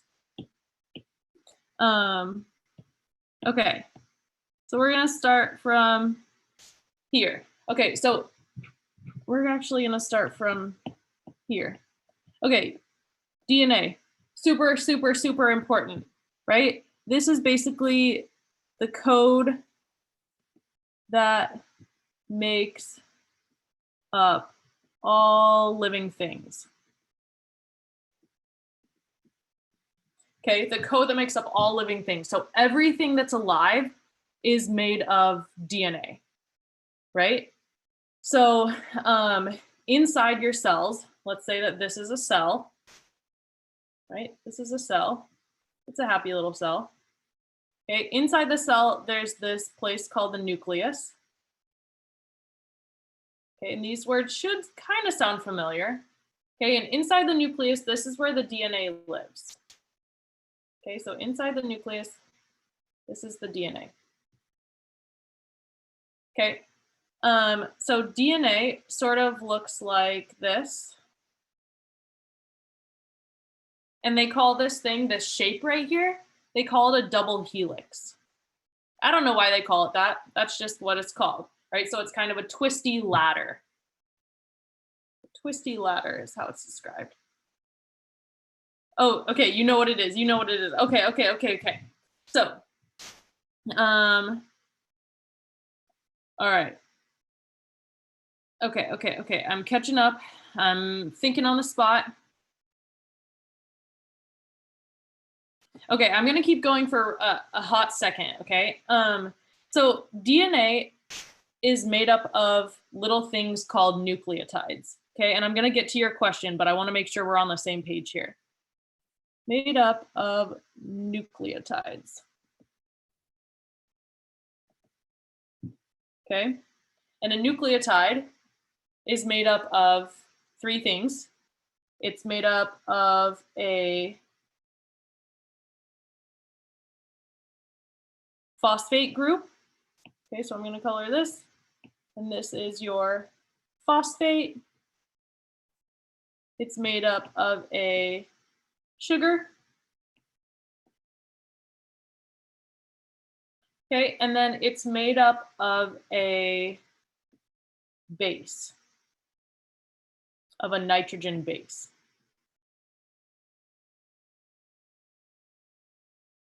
Okay, so all of DNA is made up of these things called nucleotides. Okay, but the thing is that these nucleotides match together with another nucleotide. Okay, so this one is going to match up with one on the other side. Okay, like this, because remember that this is double-stranded, right? There's one strand there, and there's one strand here. Okay, so there's 2 strands, and that's why we have 2 sides to our nucleotides. Okay, all right, so I'm getting to your question. I hear you, and you need help with the amino acids, but I want to make sure we're on the same page. So these things are going to help us determine what make up our amino acids. Okay, the nitrogen bases. So I'm gonna move down a little bit. Okay, so these nitrogen bases, there are 4 options in DNA. Nitrogen bases, 4 options. Okay, you can have adenine or A, you can have thymine or T, cytosine or C, and guanine or G. Okay, so these are in DNA. Okay, so remember how up here I was talking about how they have to match together. So the ones that can match together are only A and T and C and G. Okay, you're never going to have an A and a G match together. They just don't fit together. They're like puzzle pieces and they don't fit. Okay, so you're only ever going to have an A and a T, a C and a G. Okay, this is really important. The other important thing that we need to know is how proteins are made or amino acids are made from DNA. Okay, so I'm going to leave our nitrogen bases for a second, and I'm going to go to what we call the central dogma. Okay, and these are just sort of like, this is just a weird term that they use in biology. It basically describes how proteins are made.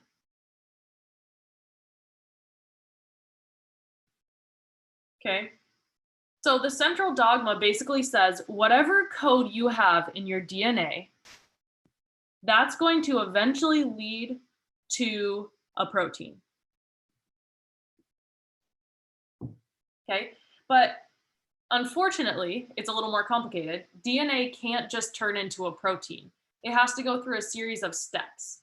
Okay, so what it has to do first is the code for the DNA has to be turned into RNA. And then the RNA can be turned into a protein. Okay, and this process going from DNA to RNA, this is called transcription. And then this process from the RNA going to the protein, a picture, because this looks wrong, to translation. Yeah, definitely. Send me a pic.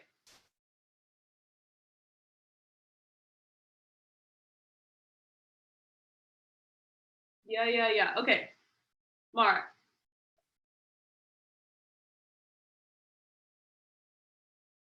Yes. Okay. So I hear what you're saying. Can you stick with me for just a second? Because in order to understand what you just sent me, you have to know this. You have to know this in order to understand what assignment you just sent me. Okay. So,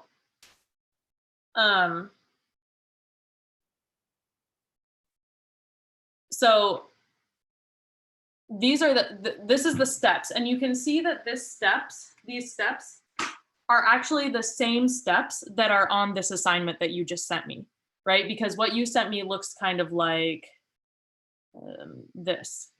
So you have some DNA, and you have like TAC, CAC,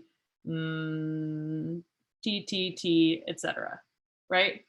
Then you have the mRNA, and then you have the tRNA, and then you have the amino acid, right? And your problem is you want to go from this, and you want to end up with this, right?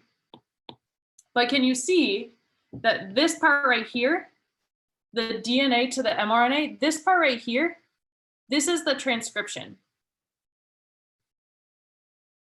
Okay, and then this part right here, this is the translation. Okay, so I was just giving you a basic intro to what these steps are, because in order to make a protein, which are made up of amino acids, then you have to go through all of these steps. Okay, and in addition to that, you have to know these rules right here. You have to know that A goes with T and C goes with G. Okay, so I'm going to take this, I'm going to bring it down here.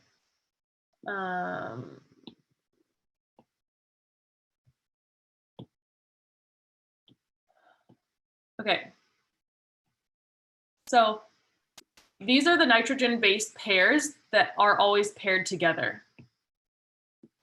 Okay, the thing you need to know is that in RNA, they have the same bases except for one of them is replaced. So instead of having a T, there's now a U. Okay, and U stands for uracil. Uracil goes with instead of thymine. Okay, so it's the same rule though. Instead of A going to T, A is going to go to U, and C always goes together with a G. Okay, so now if we know that DNA is going to get turned into RNA, let's say that we have this strand of DNA up here. We have a TAC, and we want to turn it into the mRNA. Okay, so we go to our rule and we say that T always matches with what letter? T always matches with A. So T and A are going to be matched together. Okay, for the next one, A is always matched with, well, in DNA, it's matched with T, right? But we're not making DNA, we're making RNA. So in this case, A is going to match with U. So the next letter is going to be a U. Okay, then the next one, C, what does C always match it with? Well, that one's easy, right? Because it's the same for both. C always matches with G. So we're going to write a G right here. Okay, I can go on to the next one then. So now we're working with this one. Okay, and we want to fill this in. So this one, the first one should be easy because we just did this one. C always goes with G. A always goes with T. No, not T, right? Because that's only in DNA, but we're making RNA, so it always goes with U. And then C always goes with G again. Okay, so we're building a strand right here, and it's going to go on and on and on until you get to the end of it. Okay, let's do this last one. So we've got T, and this will be an easy one because they'll all be the same. T always matches with A, so we know that those go together. And then another A and another A. Okay. All right. So I haven't heard from you in a while. Let me know, does this first part that we just did, this transcription part, does this make sense?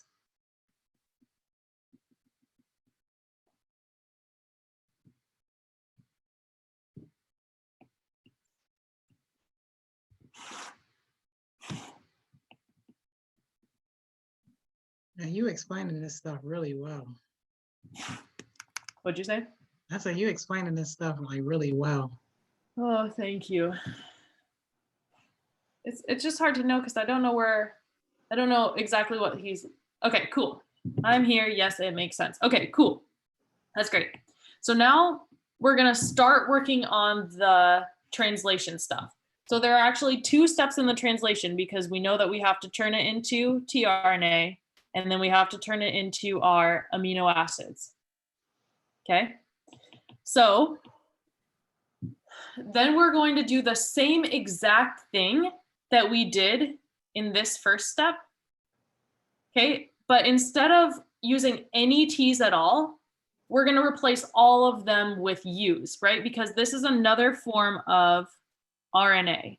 And RNA doesn't have any T's in it. Or yeah, RNA doesn't have any T's in it. It only has U's. Okay, so we're just going to match them down. So we've got A, which is going to match with U. We've got U, which is going to match with A. And we've got G, and this is always the easy one because G always matches with C no matter what, if it's DNA or RNA. Okay, so we've got UAC. Okay, then we can go on to the next one. Remember, G is the easy one, so G always matches with C. Okay, then we got to think a little bit. U, what does U match with? U matches with A. And then again, we got an easy one. G matches with C. Okay, then let's do this last one. It's tempting sometimes to just let your brain go soft and say, oh, we're going to put all T's here, but you can't do that. Okay, this is bad. We're angry about that. Okay, no T's can go with our RNA. So we're going to use U, U, and U. Okay. Okay. The next part gets a little more complicated because we have to use a different, we have to use what's called an amino acid chart. Okay, and let me just see, codon chart is what it's called. Okay, Joni, do you know if it's possible to share two things at once, two screens? I don't even know. You know, I'm not the expert on this stuff. I'm not either. Okay. Let me see. 1 second, Mar.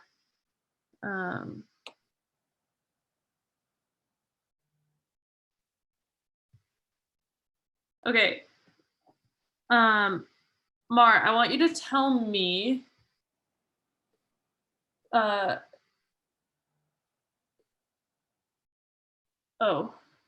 I see. I'm not sharing the right screen with you.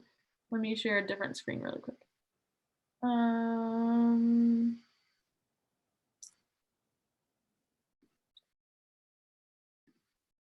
Okay.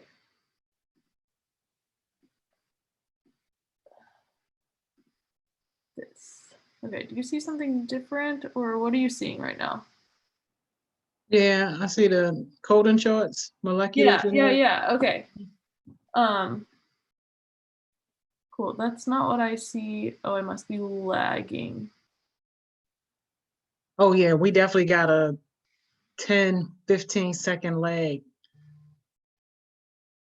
between like the Zoom and YouTube. That's why it seemed like it's taking him a long time to respond when you ask a Right. question. Yeah. Yeah. Okay, so Mar, whenever you see this, let me know if this codon chart is what you use in your class. Because if you use a different one, then I'll use that one. But this is like the one that I generally use.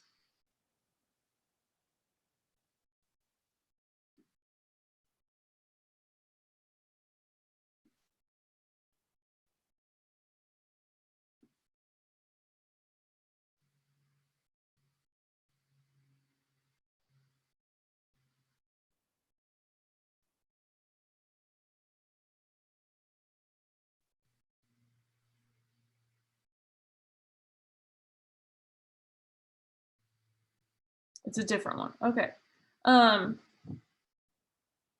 Mark, can you send me a picture of the one that you use on Instagram?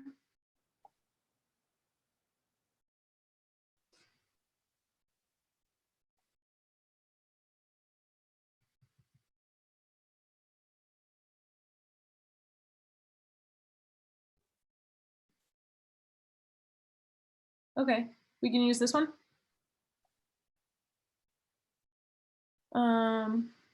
Okay. So let's see. I'm trying to figure out what the best way to do this is. I think the best way, let's see. Can I copy this? Oh my gosh. I just figured out something great. Okay. I'm gonna stop sharing and then I'm gonna reshare really quick over here.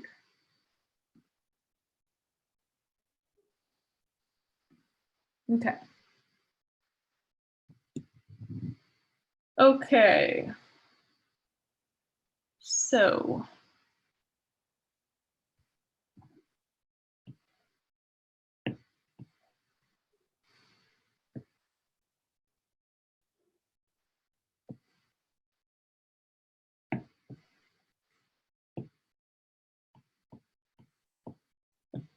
Okay. Well, why can I not? Okay, here we go. Moving this up. Like this. Cool. Great. Okay. Okay.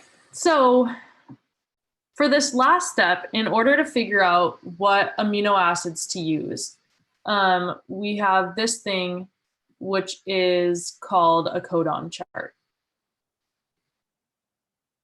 Oh, it's okay. Sorry. I see what you're saying now, but let's just use this one because it's all going to be about the same anyway.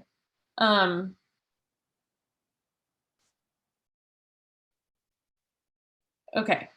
So So this thing is called a codon chart, and it's actually quite easy to use because they label everything for you. So they labeled this right here, first base. They labeled this second base, and they labeled this third base. And I'm not talking about baseball here. What I'm talking about is bases like, remember when we talked about these things? This is called a nitrogen base right here. So it's talking about those, and that's what it's referring to are these letters. So U is a base, A is a base, C is a base. Okay, so it's talking about those types of bases. So all you have to do here is go, okay, I look at my first base and I know that my first base is a U. Okay, so I'm going to go first base is a U. Okay, so I know that I'm going to be working in this row right here. Okay, because all of the ones in that row correspond with the U. Okay, the next one I'm going to do is I'm going to do an A. Okay, so that's right here. And I'm going to look for the A for second base. And I see it right here. And so I'm going to use all the ones in this column. But really, I'm not going to use all the ones in that column, right? Because we're using the U. So we can erase all of that part. And we're only going to use the overlapping part between the U and the A. Okay, and then the third part we're going to do, let's make it pink, is we're going to do the C because that's the third base. Okay, so we're going to go to our third base and we're going to look for the C right here. And so anything in this row is what we're going to use. So I'm going to highlight the whole row. But really, the only one that we're going to end up using is the one that's overlapping with all three. And that's this one right here, TYR. Okay, so what I can do is I can just write it in, TYR. And that's the first amino acid in my protein. Okay. So all of these together give you TYR. Okay. So then I'm going to erase these so we can do the next one. Okay. Oops. Okay. So again, we've got our first base, which is a C. So I'm going to go to my first base and go to the C and highlight the whole thing. The next one I have is an A. So again, I'm going to go to this second base and I'm going to go to A, but I'm not going to highlight the whole thing. I'm just going to highlight the one within C. Yeah, actually, I'll highlight the whole thing just to be clear. And then my last one is going to be another C. So I'm going to go to the C and I'm going to highlight the whole row. And then we know that our amino acid is the one that is highlighted by all three colors. And that's going to be HIS or HIS. And I write that one in to my next amino acid.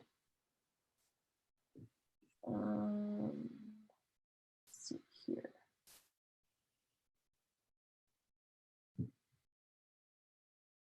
Okay, so Mar, what I'm going to ask you to do, your job is going to be to do this last one. Okay, this one right here. What is this one?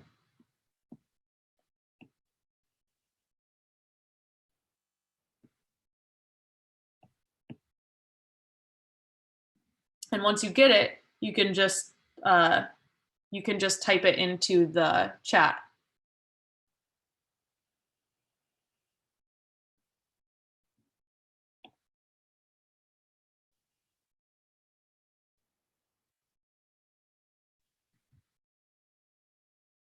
It looks small. Yeah, that makes sense. Can you, but from the one that you have, Mar, do you think you'll be able to figure it out on your chart based on what I just told you?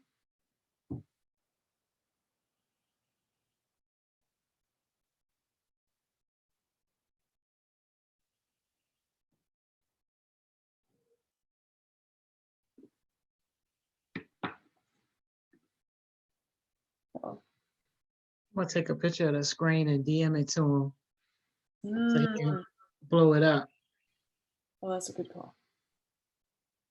Do you want me to do that, or are you doing that? Oh, I'm doing it right now. Okay, perfect. Yeah, because you were already working too hard.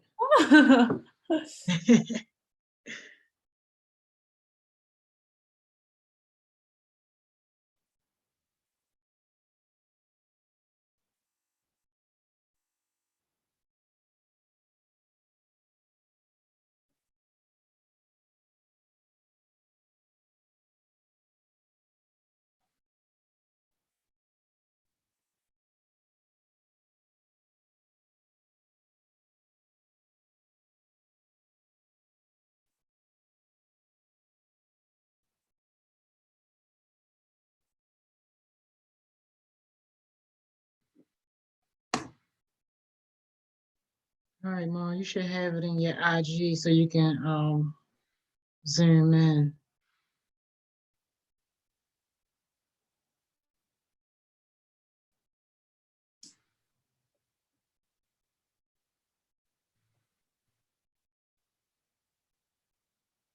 So I see your question. The amino acids are similar to the DNA, or are they not the same? The answer is they are not the same. Okay. DNA is like the code that makes up your whole body. It's like if you think about it like this. You have a recipe to make cookies, right? The recipe is the DNA. It's like the instructions. The cookies are the proteins. So they're actually what you can touch. Okay, so like your skin is proteins. Your hair is made of proteins.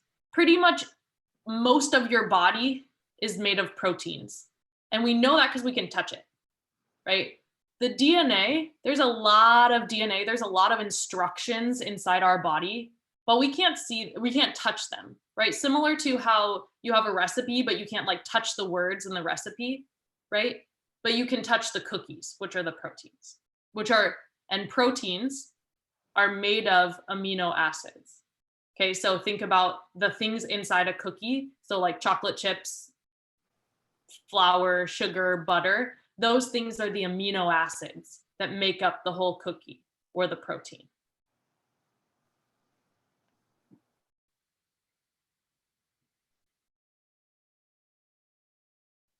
Yeah, that's a good way of explaining it.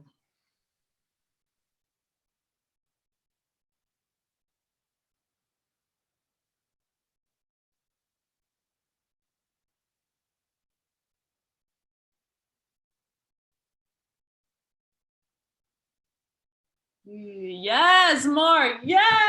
Yeah. Amazing. Yeah. I'm freaking out right now. Yes, you're so right. Yeah. Yes, good work. That's amazing.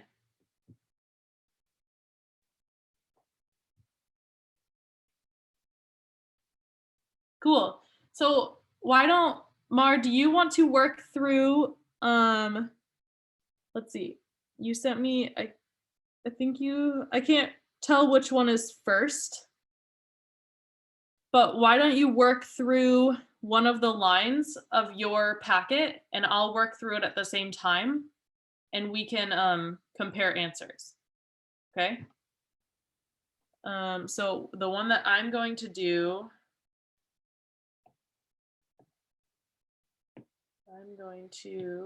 I'll write it down.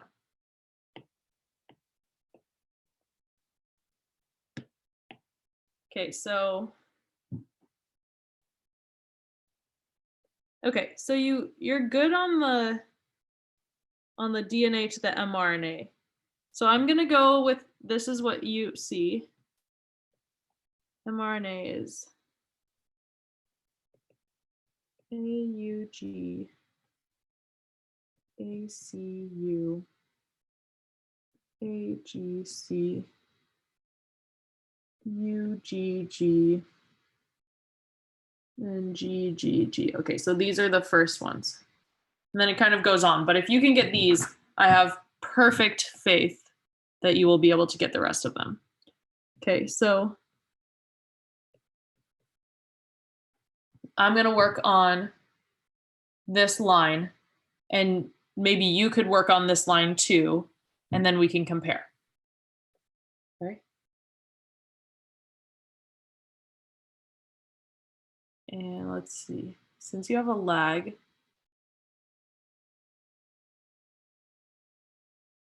no. Yeah, I'll do it that way.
Okay, I just wrote that little note below so that after you've done this row, we can talk about this, whatever this like little stop means. Okay, so just let me know when you get your answers and tell me if they match up with mine, and then we can move on.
Joni, do you think it would be possible in the future for them to also be on the Zoom call?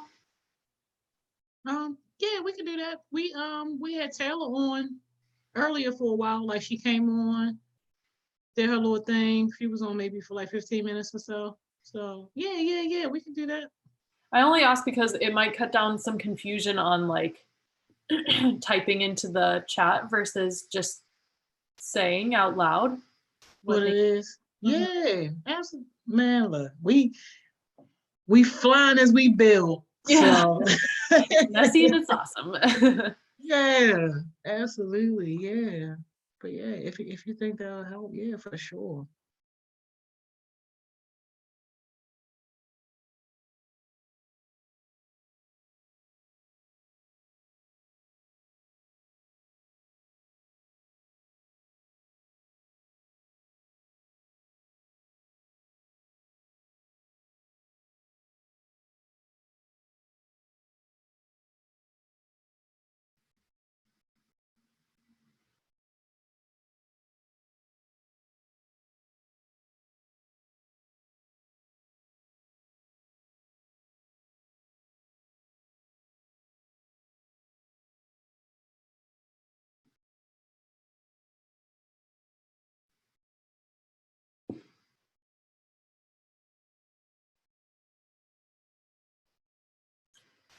And the amino acids are stop, sear, 3, pro, less. Okay, cool. We just got different on the bottom, and I think I might have done it wrong. So I think you are right. Wow. UGA. Yes, amazing. That's great. Stop. Okay, so this is a good place to talk about this little stop guy. Okay, so first of all, something that you need to know. So this, remember that I said that this whole chart right here is called a codon chart, and that's kind of a weird word, codon. But all it really describes is a codon is a set of 3 bases. Okay, so an example of a codon would be AUG. This is a codon. Okay, this is another codon. ACU. Okay, AGC. This is another codon. Okay. So these are all codons that you have. So we have this thing right here that's called the stop codon. Okay. And this is basically what tells your protein to stop growing. Okay. So, right, because if you have a bunch of these, you can also think about, so as a different example, you could think about a protein as like a beaded necklace or like a pearl necklace, right? So each of the individual pearls is an amino acid, right? And let's say that I want to make a pearl necklace that fits around my head. I don't want it to be super, super long, but I also want to be able to fit it over my head, right? So I need to make it a certain length. So I want to make my protein a certain length, which means I have to put a certain number of amino acids into my protein. Okay. So at some point, it has to stop. It has to stop growing, or else the protein will be infinitely big, right? So in order to get your protein to stop growing,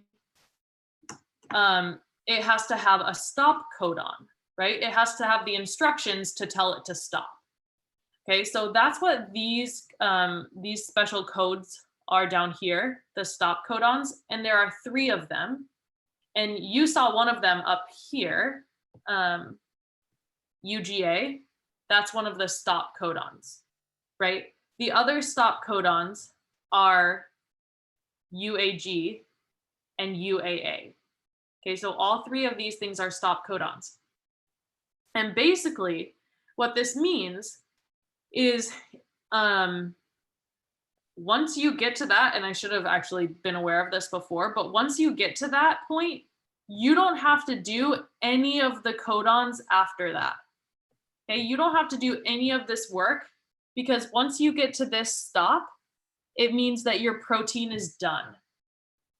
Okay, so I'm assuming that in your packet, right, there's a lot of examples of these where there's a lot of these problems that you have to do, but you don't have to do them all the way to the end. You only have to do them until you get to this stop codon, and then you can move on to the next one. Okay, I'm telling you this so that you don't waste time doing the ones that you don't need to do. You can just move on and be done with it. Okay. So give me an okay if that makes sense once you get to that point.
Yay. Okay.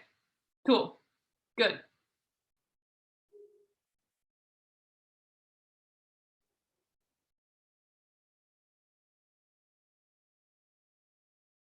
What time is it?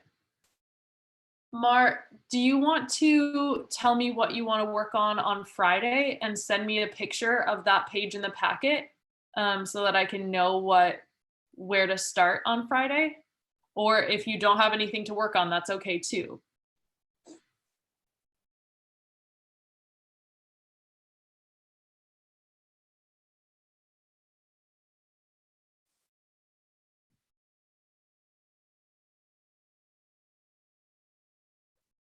How can you, oh, you don't need to memorize, how can you memorize the codons, or how can you memorize the amino acids? The codons, all you have to remember are these rules down here. These are the important rules.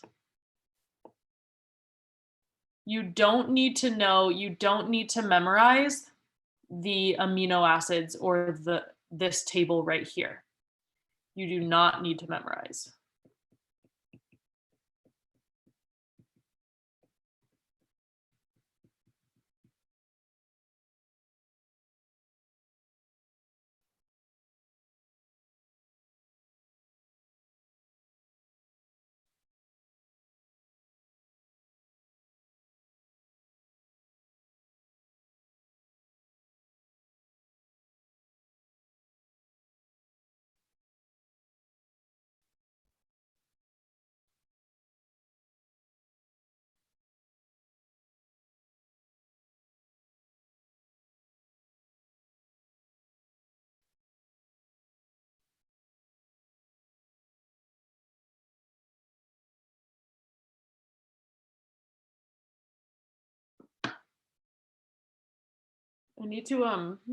I need to set up a channel so that I can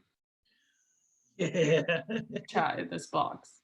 It's really as easy as, I don't know how to do it. I need to figure it out for next time.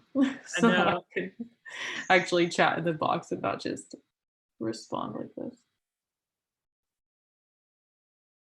Yeah, you would have to have it, I think, if you have it like on a different device. So like I had it on the phone. So when I was responding earlier to stuff, I was just responding from the phone. Oh, really? Oh, okay. Yeah. Mm-hmm. Okay, I think I've done it. Yes.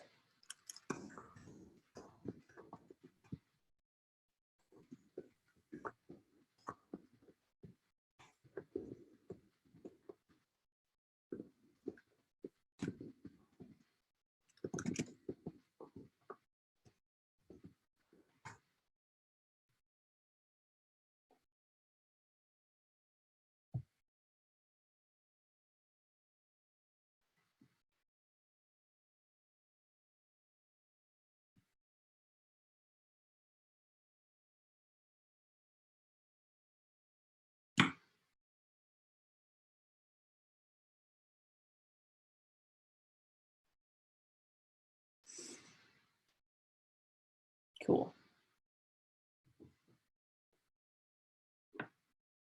I wish we could see who else was watching.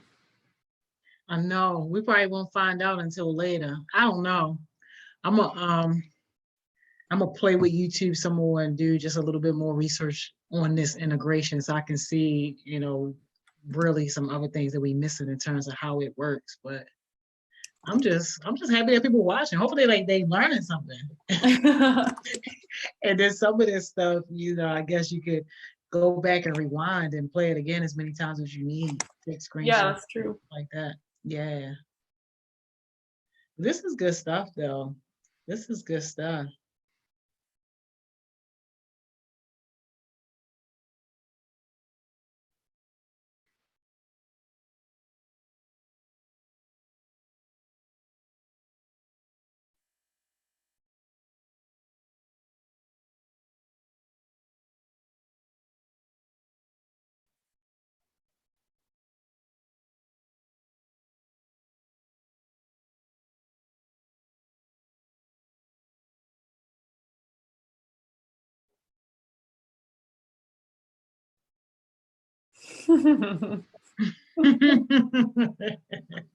Yeah, I definitely agree. I agree, Ma. We got to take this next level. We really just getting started for real. So, yes, your validation means everything. We really just getting started, but I agree wholeheartedly.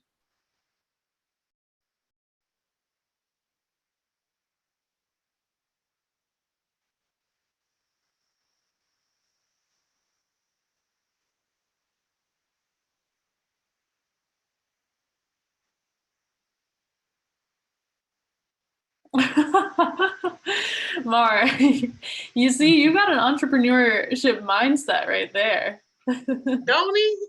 Yeah.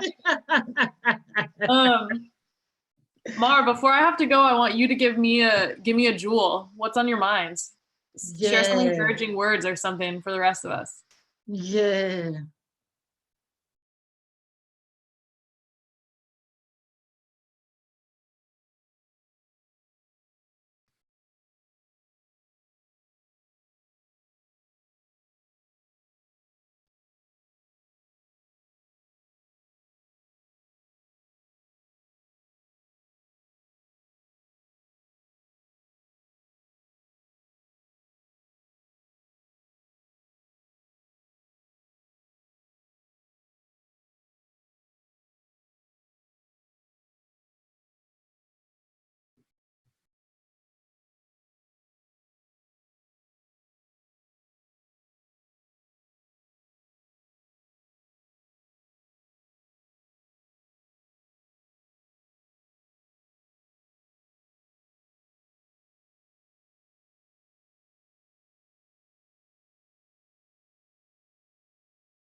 This about to be a serious jewel. I know, I'm pretty excited about it.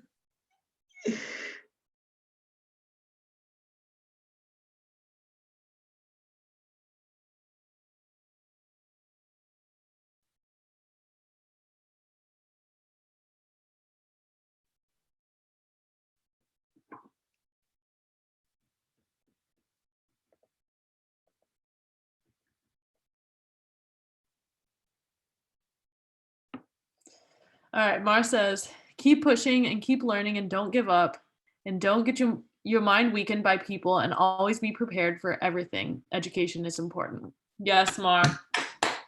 I love that. Yes. Yes. Thanks, Mar. I love that. Yes, thank you. That's a great way to end. Thank you so much, Miss Kaitlyn. Yeah, thank you, Miss Joni, and thank you, Mar, for being here, and keep up the good work. You're seriously impressing me so much. Your consistency and your dedication to be here, it's crazy. So keep that up. I love to see it. So. Absolutely. All right, y'all. Yeah, thank you so much. So we'll see you Friday. Yeah, sounds good. Okay. Enjoy the rest of your day. Thanks, you too. Bye. All right, thank you. Hey, y'all, we done for the day. Success sessions. This is the first one on the YouTube live. So for people who didn't catch it live, if you're watching the replay, forgive us for all the mistakes and all the craziness, because I know that this video was probably horrible, but hopefully you still got something out of it. Hopefully you were still able to extract some type of value from it. So thank you, thank you, thank you. We'll see you guys again tomorrow, starting at 10. All right.